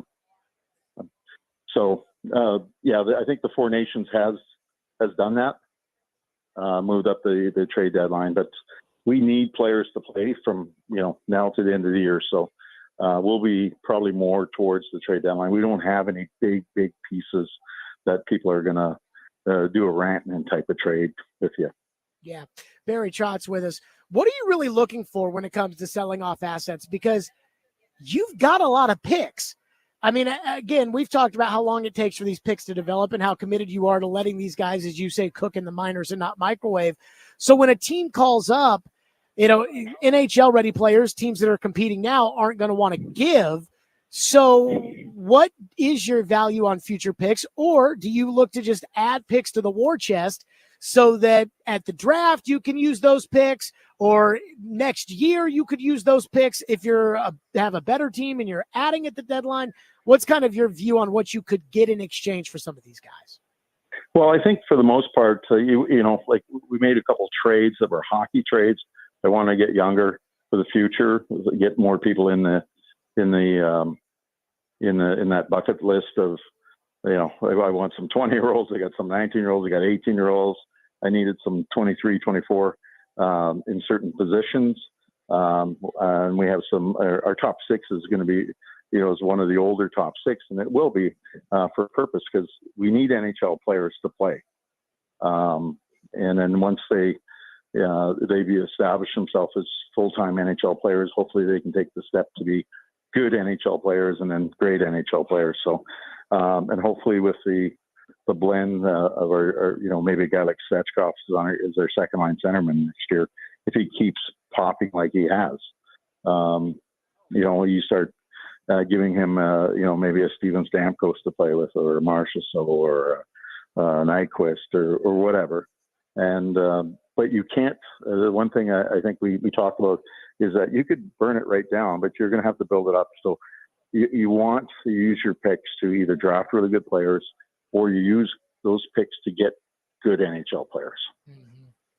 Barry Trotz is with us. Zach LaRue plays with an edge, and everybody likes that. But Andrew Burnett said last night he's got to be more of a balance with that. And last night hurt the team. What would your message be to LaRue in terms of playing with the edge but not going over the line? I think my message to him is I don't want you to, I don't want you to hurt the team. So you've got to and I don't want you to get rid of the edge. I think that's part of what makes him unique. But you got to know where the edge is or the line is, so that you're not going crossing the line, because you do that too many times. I mean, you think about, I know Andrew, we talked about last night, the things that you love about Zach that makes him different as a player, you love about him, but there's going to be times where they'll hate it because it may cost you a game. It may cost you a situation. You think back at the early days of Brad Marchand. I mean, Brad Marchand was doing things that was hurting the team. Then Brad Marchand was doing things that were maybe not kosher.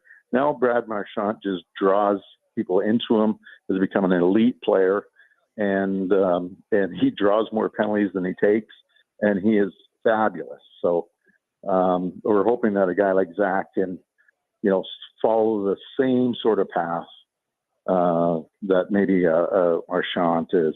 Now, is Zach the player that Marchand is?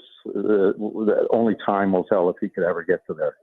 But Brad, in his early days, he was an interesting player to watch, and he did interesting things. So and he went over the line. So I think that as he matures and gets older and hopefully learns, that's the big thing is, and adapts like Brad did, and then hopefully he can have the same type of career.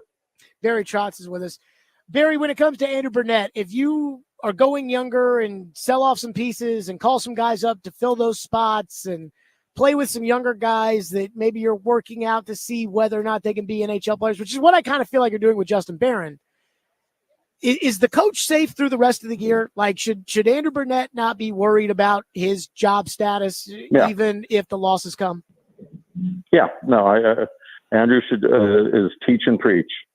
Teach the right things, preach the right things, and hold people accountable. Which, that's a big word. The players say, "Well, he didn't hold us accountable, or he did hold us accountable." If you do that, Andrew has nothing to worry about for sure to the end of the year. Are you saying the players are saying that he's not holding them accountable? No. That's usually the statements that players make every year. No, not at all. Sure. That's the furthest from my mind. I mean, that was just an example of what players say every year about coaches, and they did or they didn't. So, yeah.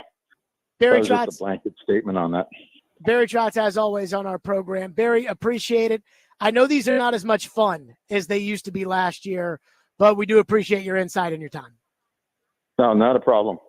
Yep. Barry Trotz joining us, as always, here on our show. And so there you go.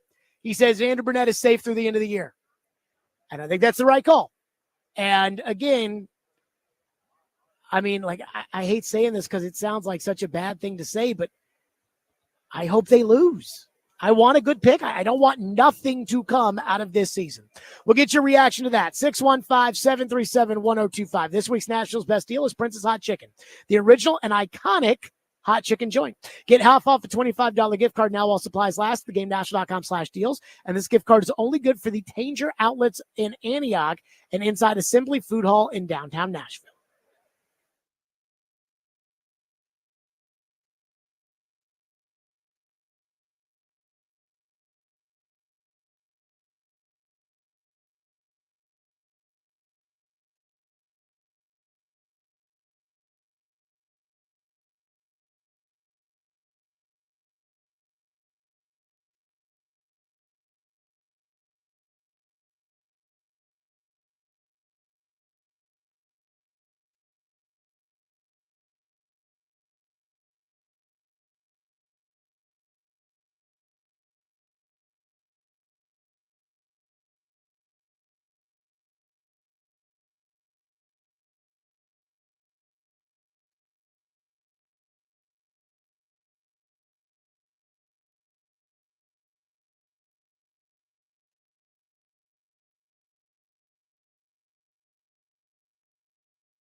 Taken away by Brady Tkachuk for Ottawa, and he clears it down ice.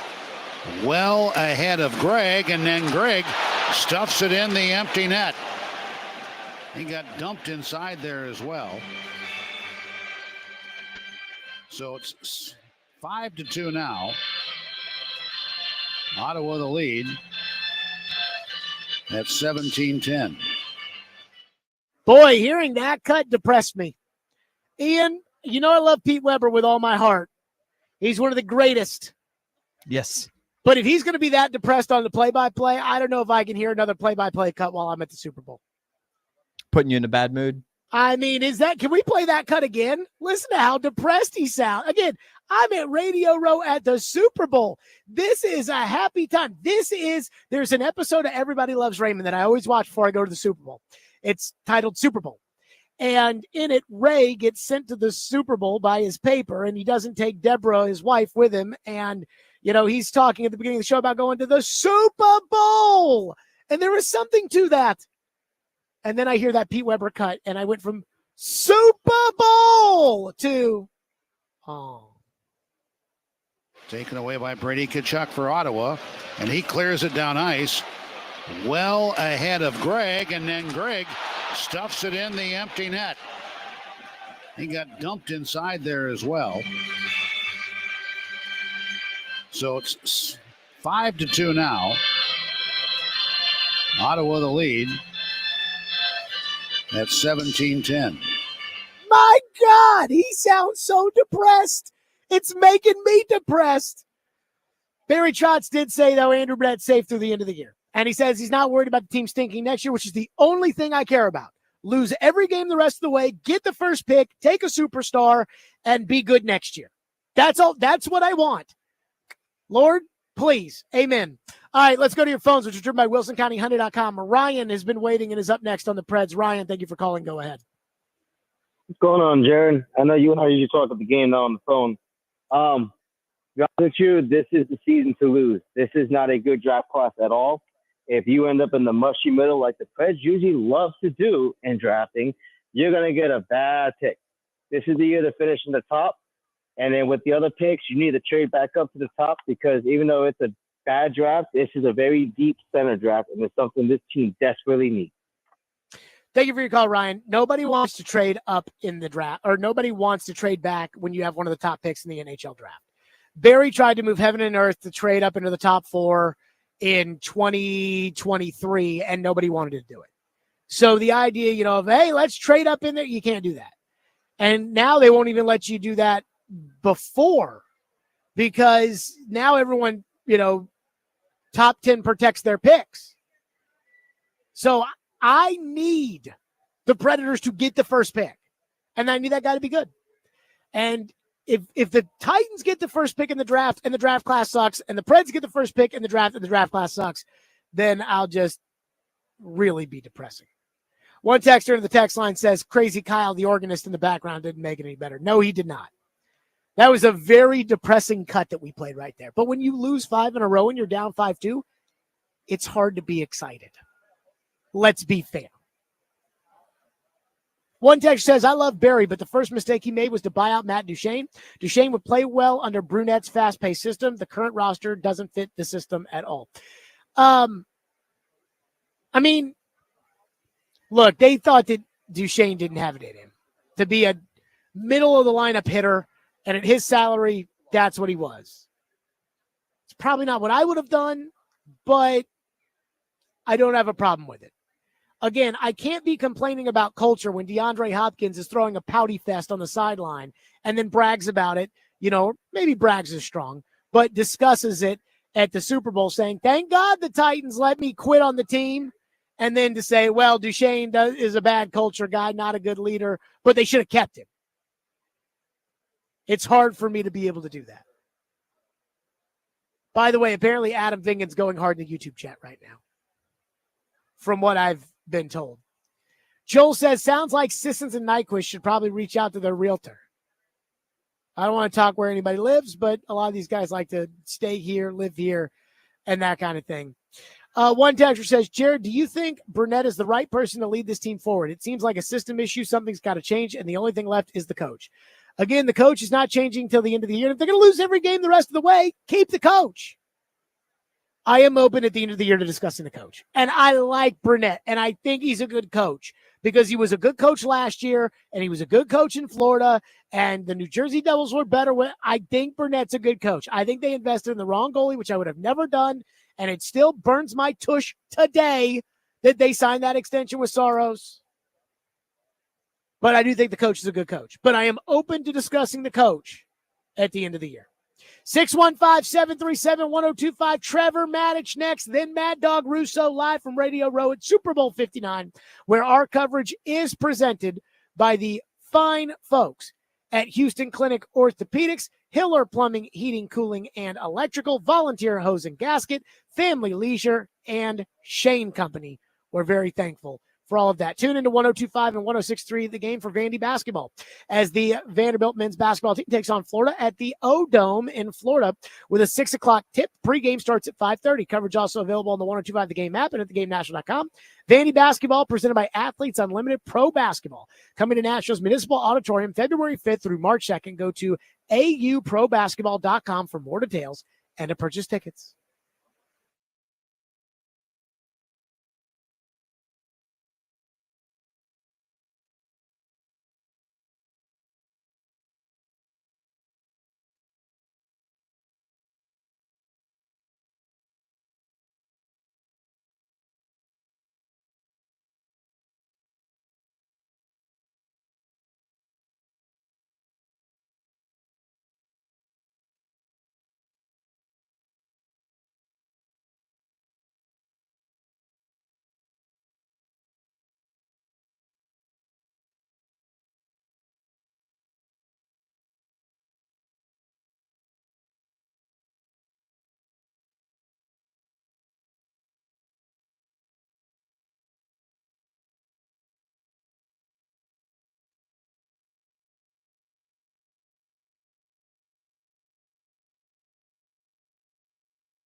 Stillman and Company, we are live from Radio Row at Super Bowl 59, where once again we've had numerous guests already on the show.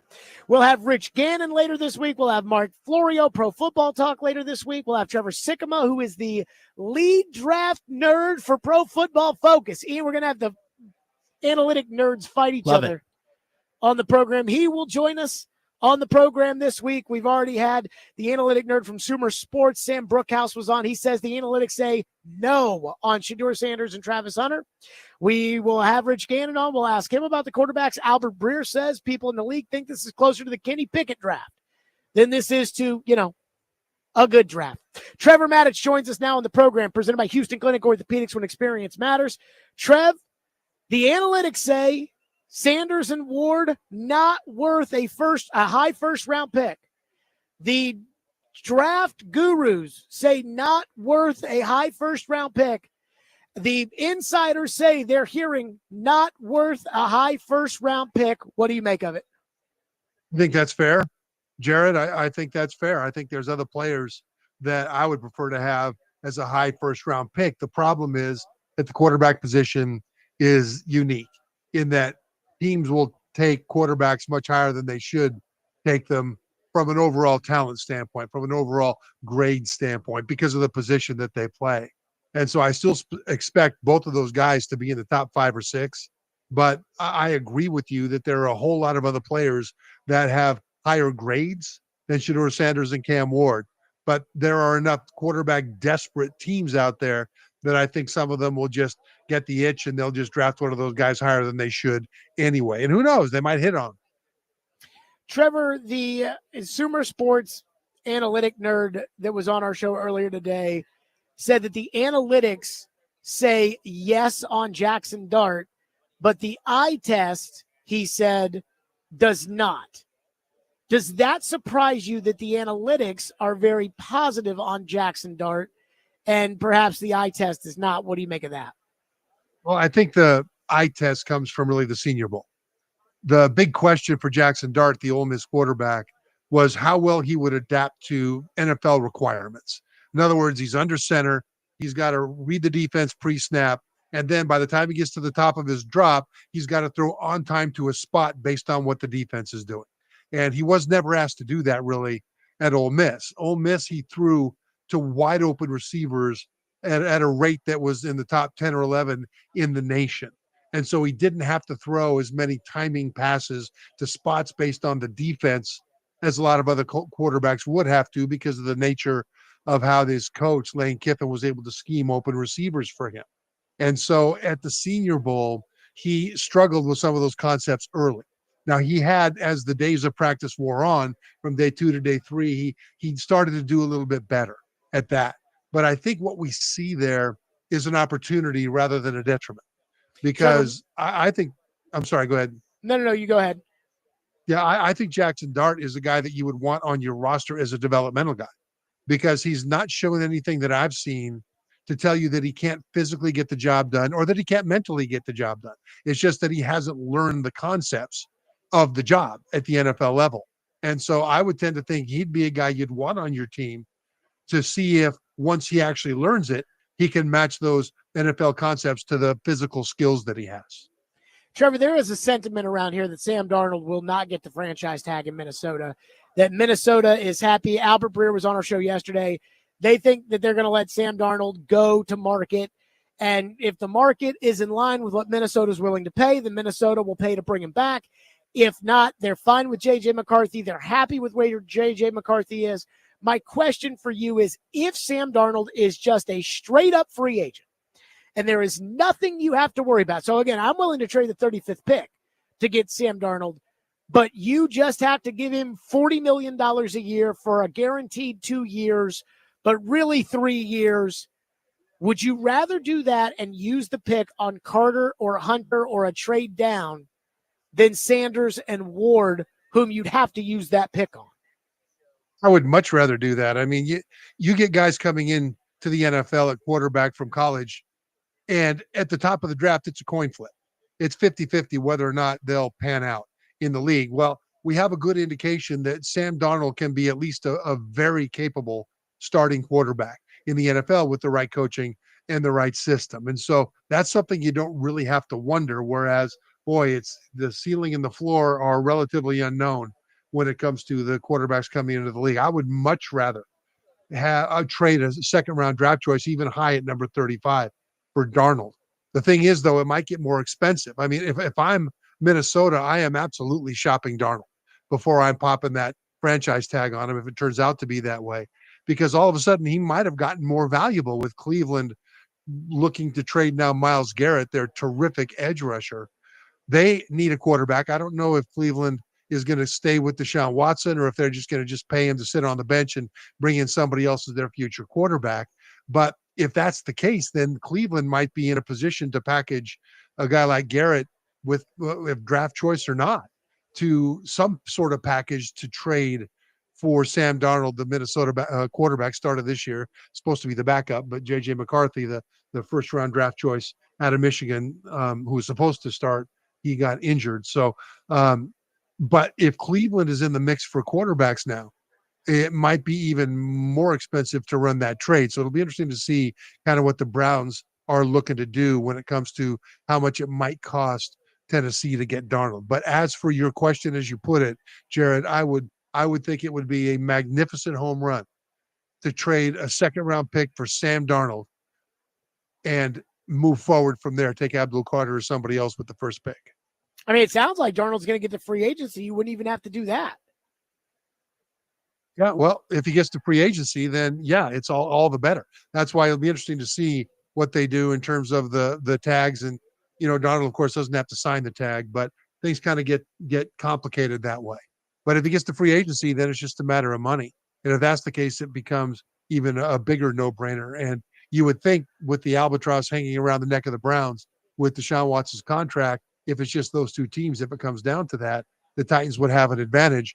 You've got the Raiders and others, the Giants, that are all desperate for quarterbacks. But it's just such an interesting concept now that Sam Darnold has kind of popped out as a guy who will be the number one free agent, probably at any position in this year's cycle if he gets all the way to free agency. Trevor, I guess I'm a little surprised when it comes to the Jackson Dart talk. I haven't watched his tape. We talked last week. He had a bad Senior Bowl, supposedly. But at the same time, there's chatter that he may work his way into the first round the way Bo Nix worked his way in the first round. And I already brought up what the analytics are saying. Would it shock you if Jackson Dart went in round 1 of the 2025 NFL draft? No, it wouldn't shock me terribly, again, because of the nature of the need for quarterback. And if teams don't want to be in the quarterback wasteland forever. And there are a lot of teams that have been there for a long time and they don't like to stay there. Right now, when you look at the bottom of the first round, Houston's at 25. They don't need a quarterback. The Rams are at 26. They don't need to be taking a quarterback right now. They may be looking for a replacement. Ravens at 27 don't need one. Detroit, Commanders, Buffalo, Eagles, Kansas City. These are all teams that are at the bottom of the first round that don't need quarterbacks. And I think if Dart does go in the late first round, it'll be somebody in the high second round that'll trade up to get there, because the first 3 picks in the second round are Cleveland, then the Giants, then Tennessee. And then the Raiders are 2 picks after that. So you're looking at teams that may look to sneak up into the late first round and take Jackson Dart. And my problem with taking quarterbacks in the first round is really taking them in the first half of the first round. Once you get to the second half of the first round, where the other players that will be taken aren't as solid a risk as those guys at the very top, I think you're looking at a position where if you believe in the guy, go ahead and take him. Trevor Maddich is our guest. I did watch the Cam Ward tape last week, Trevor. I've got my opinions on it, and I want to run it by you next. And there is a predicament that I hate, and I think a lot of Titan fans would hate, that we heard a couple of people bring up with us yesterday on the program. We're going to get to that with Trevor next as well. Trevor is presented by Houston Clinic Orthopedics, Stillman & Company, 102.5, 106 for the game.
Trevor Maddich is with us, ESPN college football analyst presented by Houston Clinic Orthopedics. When experience matters, live from Radio Row at Super Bowl 59. Our coverage presented by Hiller Plumbing, Heating, Cooling, and Electrical, Shane Company, Family Leisure, Volunteer Hose and Gasket, and by Houston Clinic Orthopedics as well. Trevor, I have watched the tape on Cam Ward. Here's what I came away with, and if there's anything you hear that you disagree with, stop me. Number one, I do think Cam Ward is probably a first-round quarterback prospect, but he's not an elite quarterback prospect. Number two, I have a hard time finding a comp on him. There's a little Deshaun Watson there, but he's not as good of a pocket passer as Deshaun. There's a little Kyler there, but he's bigger than Kyler, but he's not as good of an athlete as Kyler. He's a good athlete. He's not an elite athlete. He does have some wow to his game with some of these wow throws off platform, kind of 1 foot in the ground and puts a ball 20 yards down the field right in a guy's hands. He either can't recognize the blitz or he doesn't care to recognize the blitz in college. That will not fly in the NFL. And while he is a little careless with the football, he's absolutely nothing like Will Levis. He's very fluid in his movements. He's very calm. He's very in control. Maybe a little too calm. Levis was wound a little too tight. What do you think of my film analysis of Cam Ward? I like it.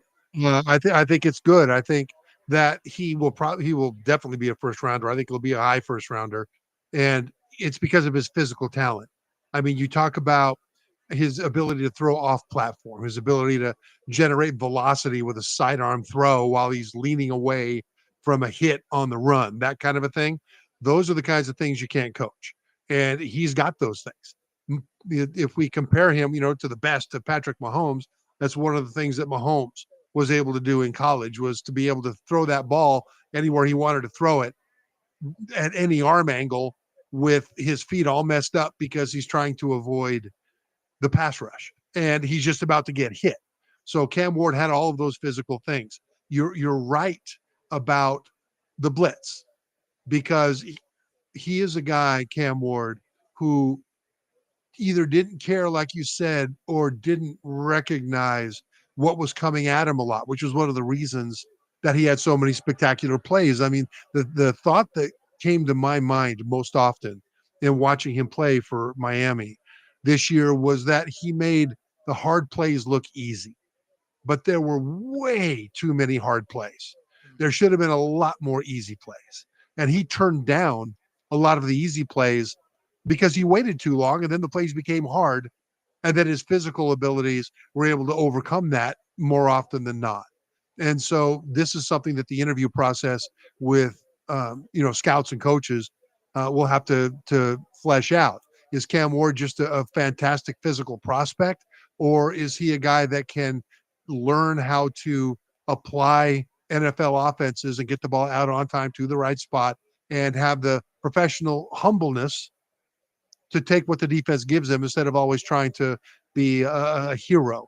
And hero ball really is his biggest, I don't want to say downfall, but his biggest demerit, his biggest negative when you talk to scouts. And so Cam Ward, you are right. Physically, he is phenomenal. Mentally, he did too much stuff that was Cam ball instead of offensive coordinator ball. Trevor Maddich is our guest on the program. Trevor, Sam Brookhouse was with us, the chief draft analyst for Sumer Sports, which is an analytic company. And he brought up a point that the Rams have really invested in transfer players, as in older college players, guys who have transferred multiple places. And he used Jared Verse and Braden Fisk as kind of the examples there. Again, those guys had transferred into Florida State. I do wonder when it comes to Cam Ward, Incarnate Word, Washington State, Miami, it almost kind of feels like a baseball model, Trevor, single A, double A, triple A.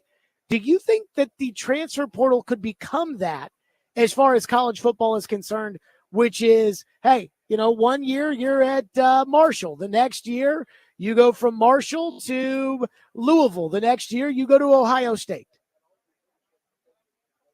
Yeah, it can, because you've shown that you are able to perform against the better competition as each of those levels progressed. And when it comes to the quarterback especially, it means you're constantly having to learn new terminology in a new offense. Now, the incarnate word coach followed him up to Washington State, or I think it was the other way around. And so there was some continuity there for Cam Ward. Going to Miami, I think there was a little bit of a difference. And that may be part of the reason that he played Cam ball more than offensive coordinator ball for a lot of key moments, because he didn't have time to fully internalize what the system was. So we have to be fair about that. But I think guys that have played a lot of college football and guys that have had to go to different places and learn new teammates and learn new systems and become leaders to guys that don't know him, there's a lot to be said about that experience when you come into the NFL. And I think Trey Lance is a great example of the opposite side of that. He's the North Dakota State quarterback that the 49ers a few years ago moved up to take in the first round, high in the first round. And they ended up giving up on him and he sent him off to the Dallas Cowboys. And part of the problem is that Trey Lance only started one full season for North Dakota State. And he was phenomenal in that one full season, but it was just one season. Then you take a guy like Bo Nix, first round draft choice in the last draft for the Broncos, who played at Auburn and then he transferred to Oregon. And he ended up starting, I don't know how many games, just a ridiculous number of games. And now you've got Dylan Gabriel, the same thing now, who was at UCF. Then he went to Oklahoma. Then he went to Oregon last year, same way. He started 1 million games. And having that much experience is valued by NFL coaches, partly because of the experience that the Broncos had with Nix and partly because of the experience that the 49ers had with Trey Lance.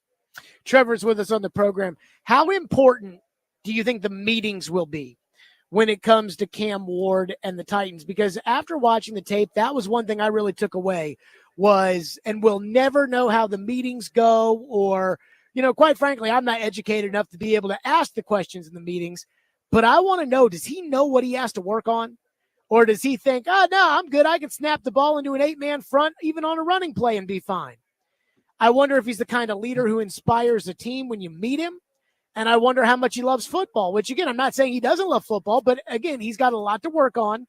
He's got a lot to learn, and it's a lot easier when you're obsessed with football for you to be able to do those things. If he wowed you in the meetings, Trevor, would that move the needle on you with Cam Ward? It would. And where he would need to wow me is an understanding of defenses. I mean, great high school quarterbacks know where their receiver is. Great college quarterbacks know where their receiver is and a little bit about the defense that's, covering him. Great NFL quarterbacks know where their receiver is because they're looking at the defense, and they don't even have to see the receiver to know whether or not he's going to be open or when he'll be open, meaning when he'll have to throw the ball. That's what made Tom Brady. Well, one of the things that Tom Brady knew the situation. He knew the tendencies of defenses before the snap. He'd see the defensive alignment and what it looked like they were going to do, but that's often a disguise.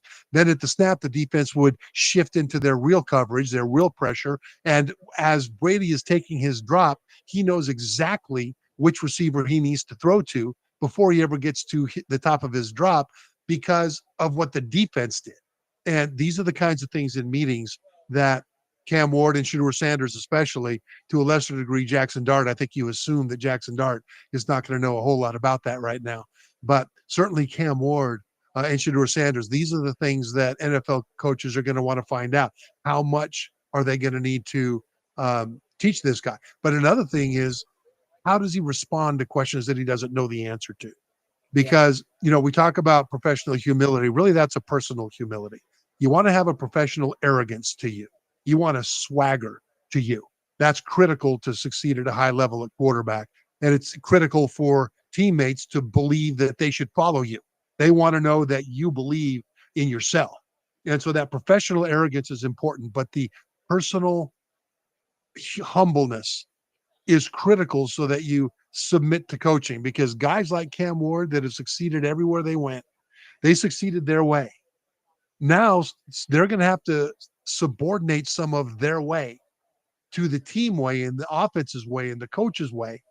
And if they understand that that will make them better, that will make them a star in the NFL because they have personal humbleness to submit to that, then that's a good thing. If they think that, hey, no, I'm gonna rise or fall, I'm gonna succeed or fail based on what's gotten me here my entire life, and these guys that don't know me, and I've thrown more passes than they ever have, and if they have that kind of an attitude, just a tinge of that kind of an attitude, it'll put off coaches, because the worst thing in the world you could have is a hotshot quarterback coming into the league thinking he already knows it all. And the NFL is littered with failed top drafted quarterbacks, highly drafted quarterbacks who thought they knew more than the coach did until it was too late to do anything about it and they were out of the league.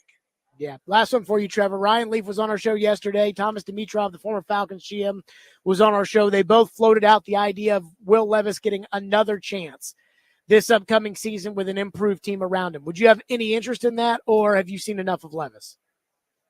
Well, I think Levis has a chance to be a steady starting quarterback, and then we'll see what happens from there. But he has a long ways to go.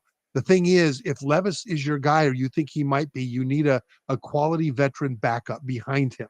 And they kind of have that now with Mason Rudolph to a certain degree.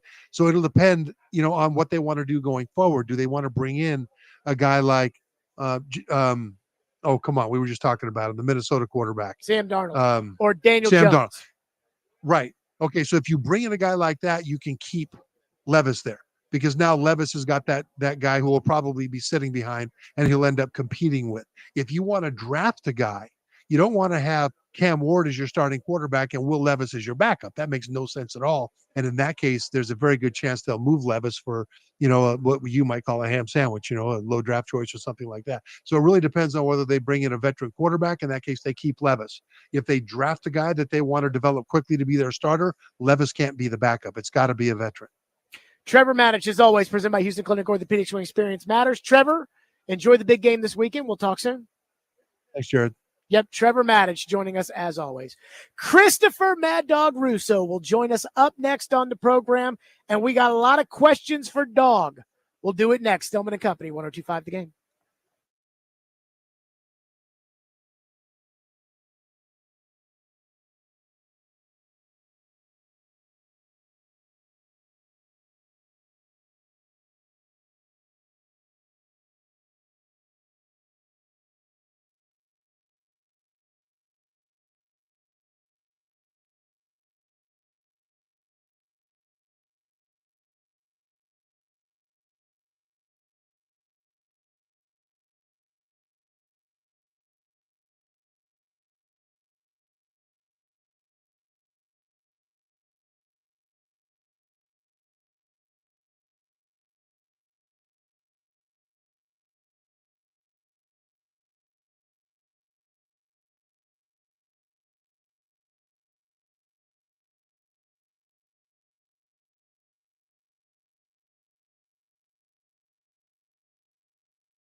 Live out at Radio Row, where our coverage is presented by Hiller Plumbing, Heating, Cooling, and Electrical, Family Leisure, Volunteer Hose and Gasket, and by Houston Clinic Orthopedics, when experience matters.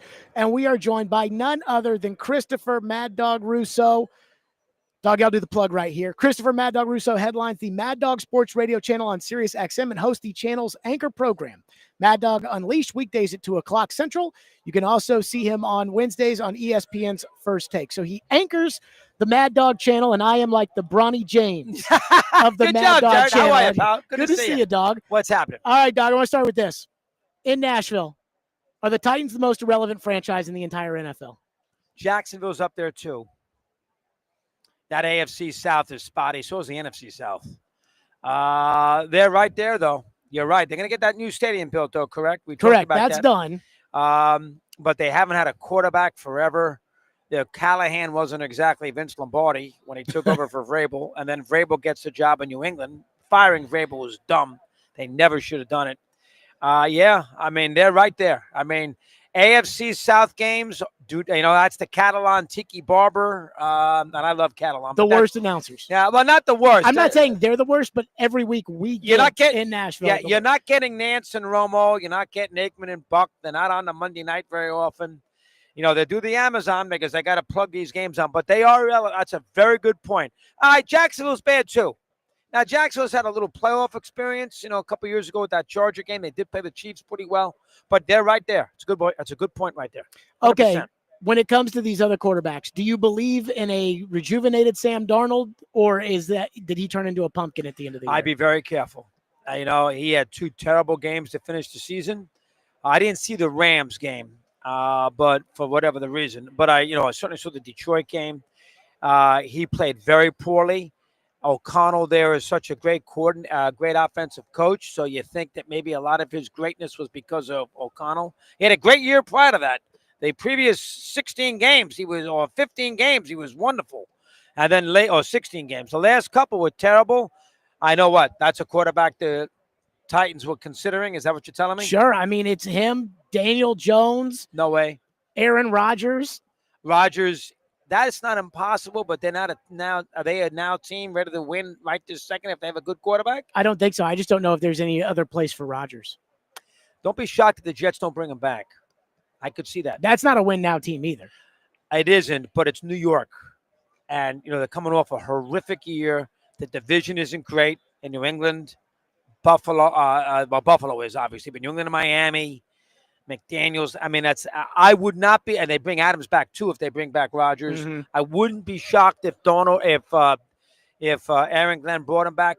But you're right. I don't know if Rodgers would fit Nashville. Issues about Darnold, I would be very hesitant to go out there and give him a long term. He wants to do it for a year or two. It doesn't kill me. Sort of like the deal the Giants made with Jones, where they gave him a couple of years, a lot of money, but they could get out of the contract if they needed to. Same kind of thing here with Darnold if I was Nashville. Christopher Mad Dog Russo is our guest here. What do we think about these 2 quarterbacks in the draft, Sanders and Ward? And are you worried about the Dion effect if you draft Shedeur Sanders?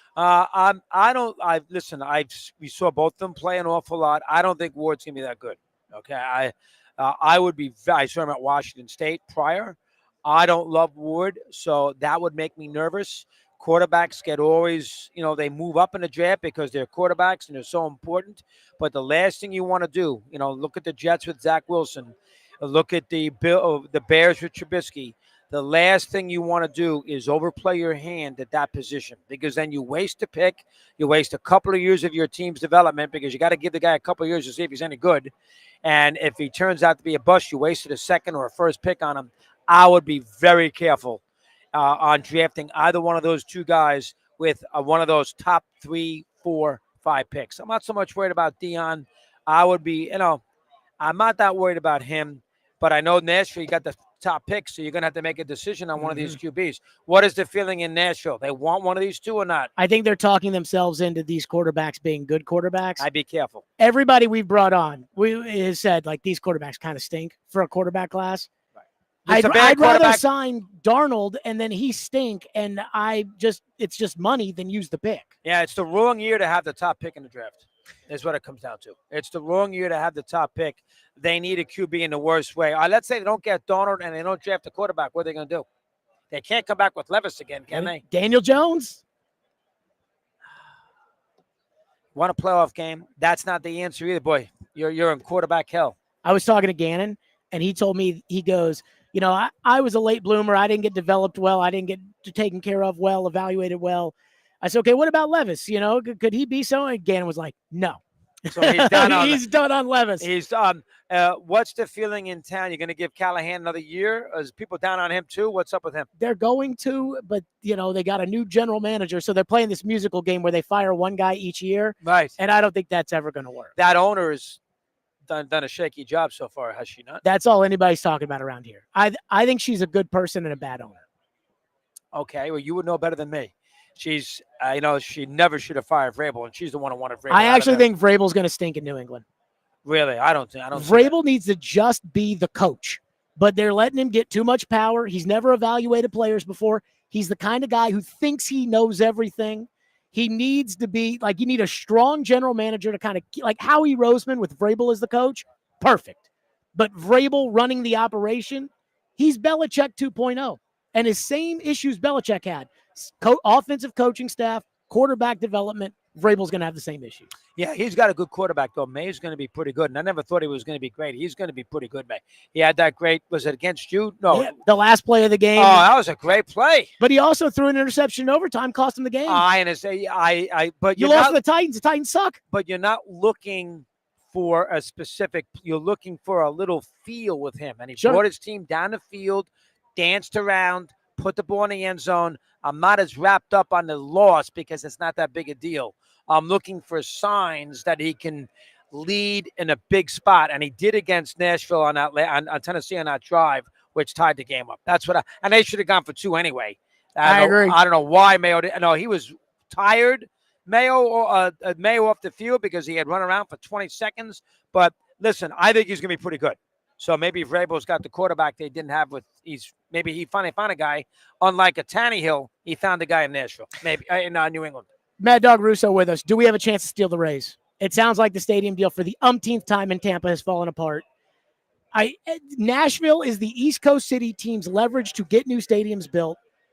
Nashville's going to get. Do we have a shot? Nashville and Salt Lake City are going to get the expansion teams because they are not going to get the Rays. You guys are going to get an expansion before Manfred retires.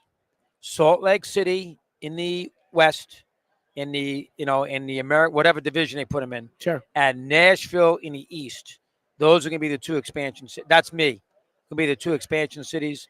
I don't know what they're going to do with the Rays. But I don't think they're going to save Nashville for a expansion, which is better for you anyway. You rather have the expansion team. I'd rather have the Rays because then you get the Yankees and the Red Sox X amount of times. But you're going to get them anyway because they're going to be in the American League and it's a balanced schedule. I know, but you still get like 13 or whatever it is against the division teams. You get the 2 series. Yeah. I just think about how exciting it'll be. You've done this in your career, but how exciting it'll be to be on the radio in June with the baseball team. With the Yankees coming to town for 3 and we're 2 games out of first, and I get all giddy. I don't think you're going to get Tampa, but I do think you're going to get an expansion team. I think Manfred is committed. I know there's an issue with Pinellas County. The Hurricanes hurt that whole situation. Who knows what they're going to do with the new stadium? But Manfred is committed. That's a big market. He is. I don't think after the A's leave, he wants another team to leave. So I think he's committed to trying to make that work. But I do think Nashville will be first in line to get an expansion. There will be baseball in Nashville by the end of this decade. How's that? Last one for you, Mad Dog Russo with us. I now have an 8-week-old son. It's my first kid. Okay, first one. You've got a son that is doing this. Right.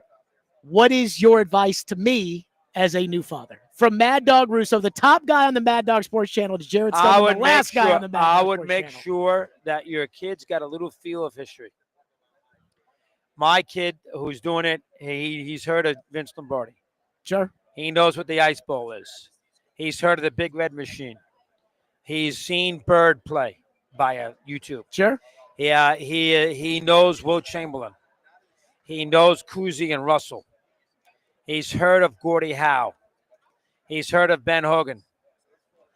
So I think there's most guys who start sports in some level today, they think it started in 2002.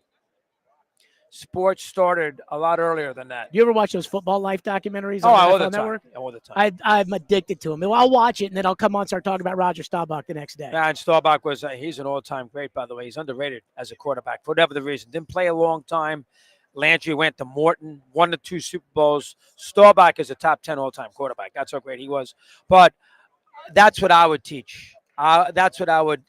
Hey, have a feel that sports. There's some history to sports. I think it makes you a better host. Dog, so I would say that. Good to see you, buddy. As Jared, always, man. a pleasure, pal. Yeah, take care Keep of it up. yourself. You Chris- are a good talk show host, Jared. I appreciate it. Christopher Mad Dog Russo, we roll along. Stillman and Company, 102.5 The Game.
Stillman and Company. Let me say this. The Mad Dog Russo interview that we now have, Ian, we can now say this is an every year thing. Because he came on, he came on last year, and he didn't come on 2 years ago when I was in Phoenix because I was a little late to the game on how to book all of that, how we do all of that. And now I feel like I'm a Super Bowl veteran. And so we had Dog on last year, and I thought it was great. And we had Dog on this year, and I think it's great. So now I think it is an every year thing, at least until they fire me off of Mad Dog Radio. Until then, we're getting Christopher Mad Dog Russo probably every year. Ian, what'd you think? Dog says we're getting a baseball team. It's just not going to be the Rays, and it's going to take forever before we get one. Yeah, sounds about right.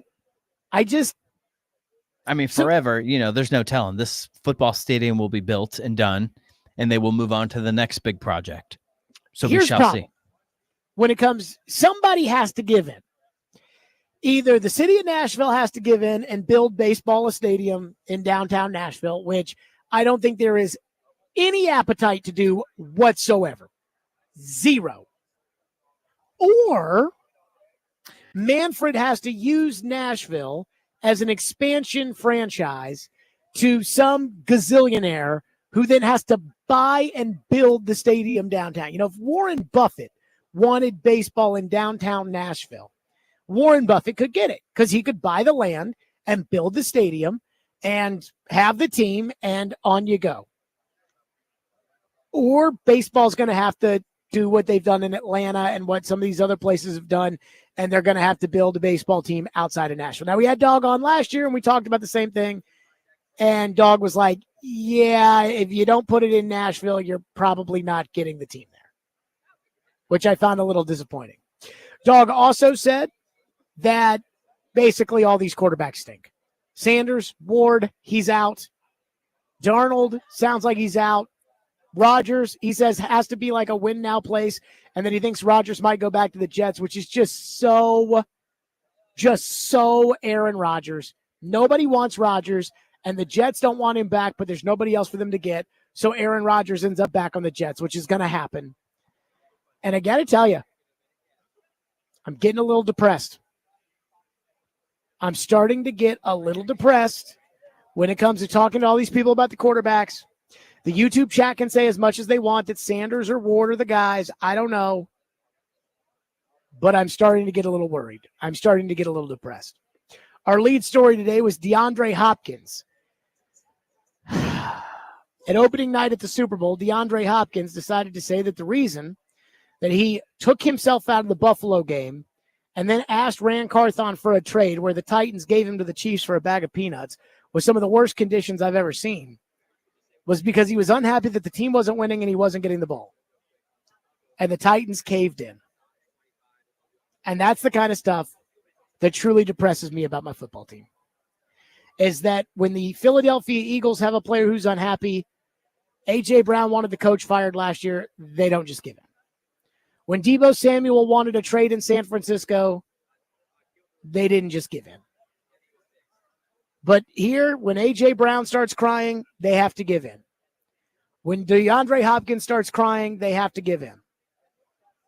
So now everybody that wants to be on the Titans has to be happy to be on the Titans and has to have zero complaints. And I just don't think you can build your football team that way. And I think that the Titans are a very unaccountable football team. The owner won't hold a press conference. Now the owner won't even go to the press conference, which I find to be embarrassing. The team president, he'll do an interview, but only if it's not on camera and only if you don't get the audio. DeAndre Hopkins, the team's not winning. He doesn't want to play anymore. This is not how you build a football team. This is not how you, again, like, I don't want to talk about what kind of parent I'm going to be because I'm probably not going to be a great parent if I had to guess. I hope I'm a good parent. I will probably mess up a lot along the way. In fact, I've probably already messed up and we're 8 weeks into this.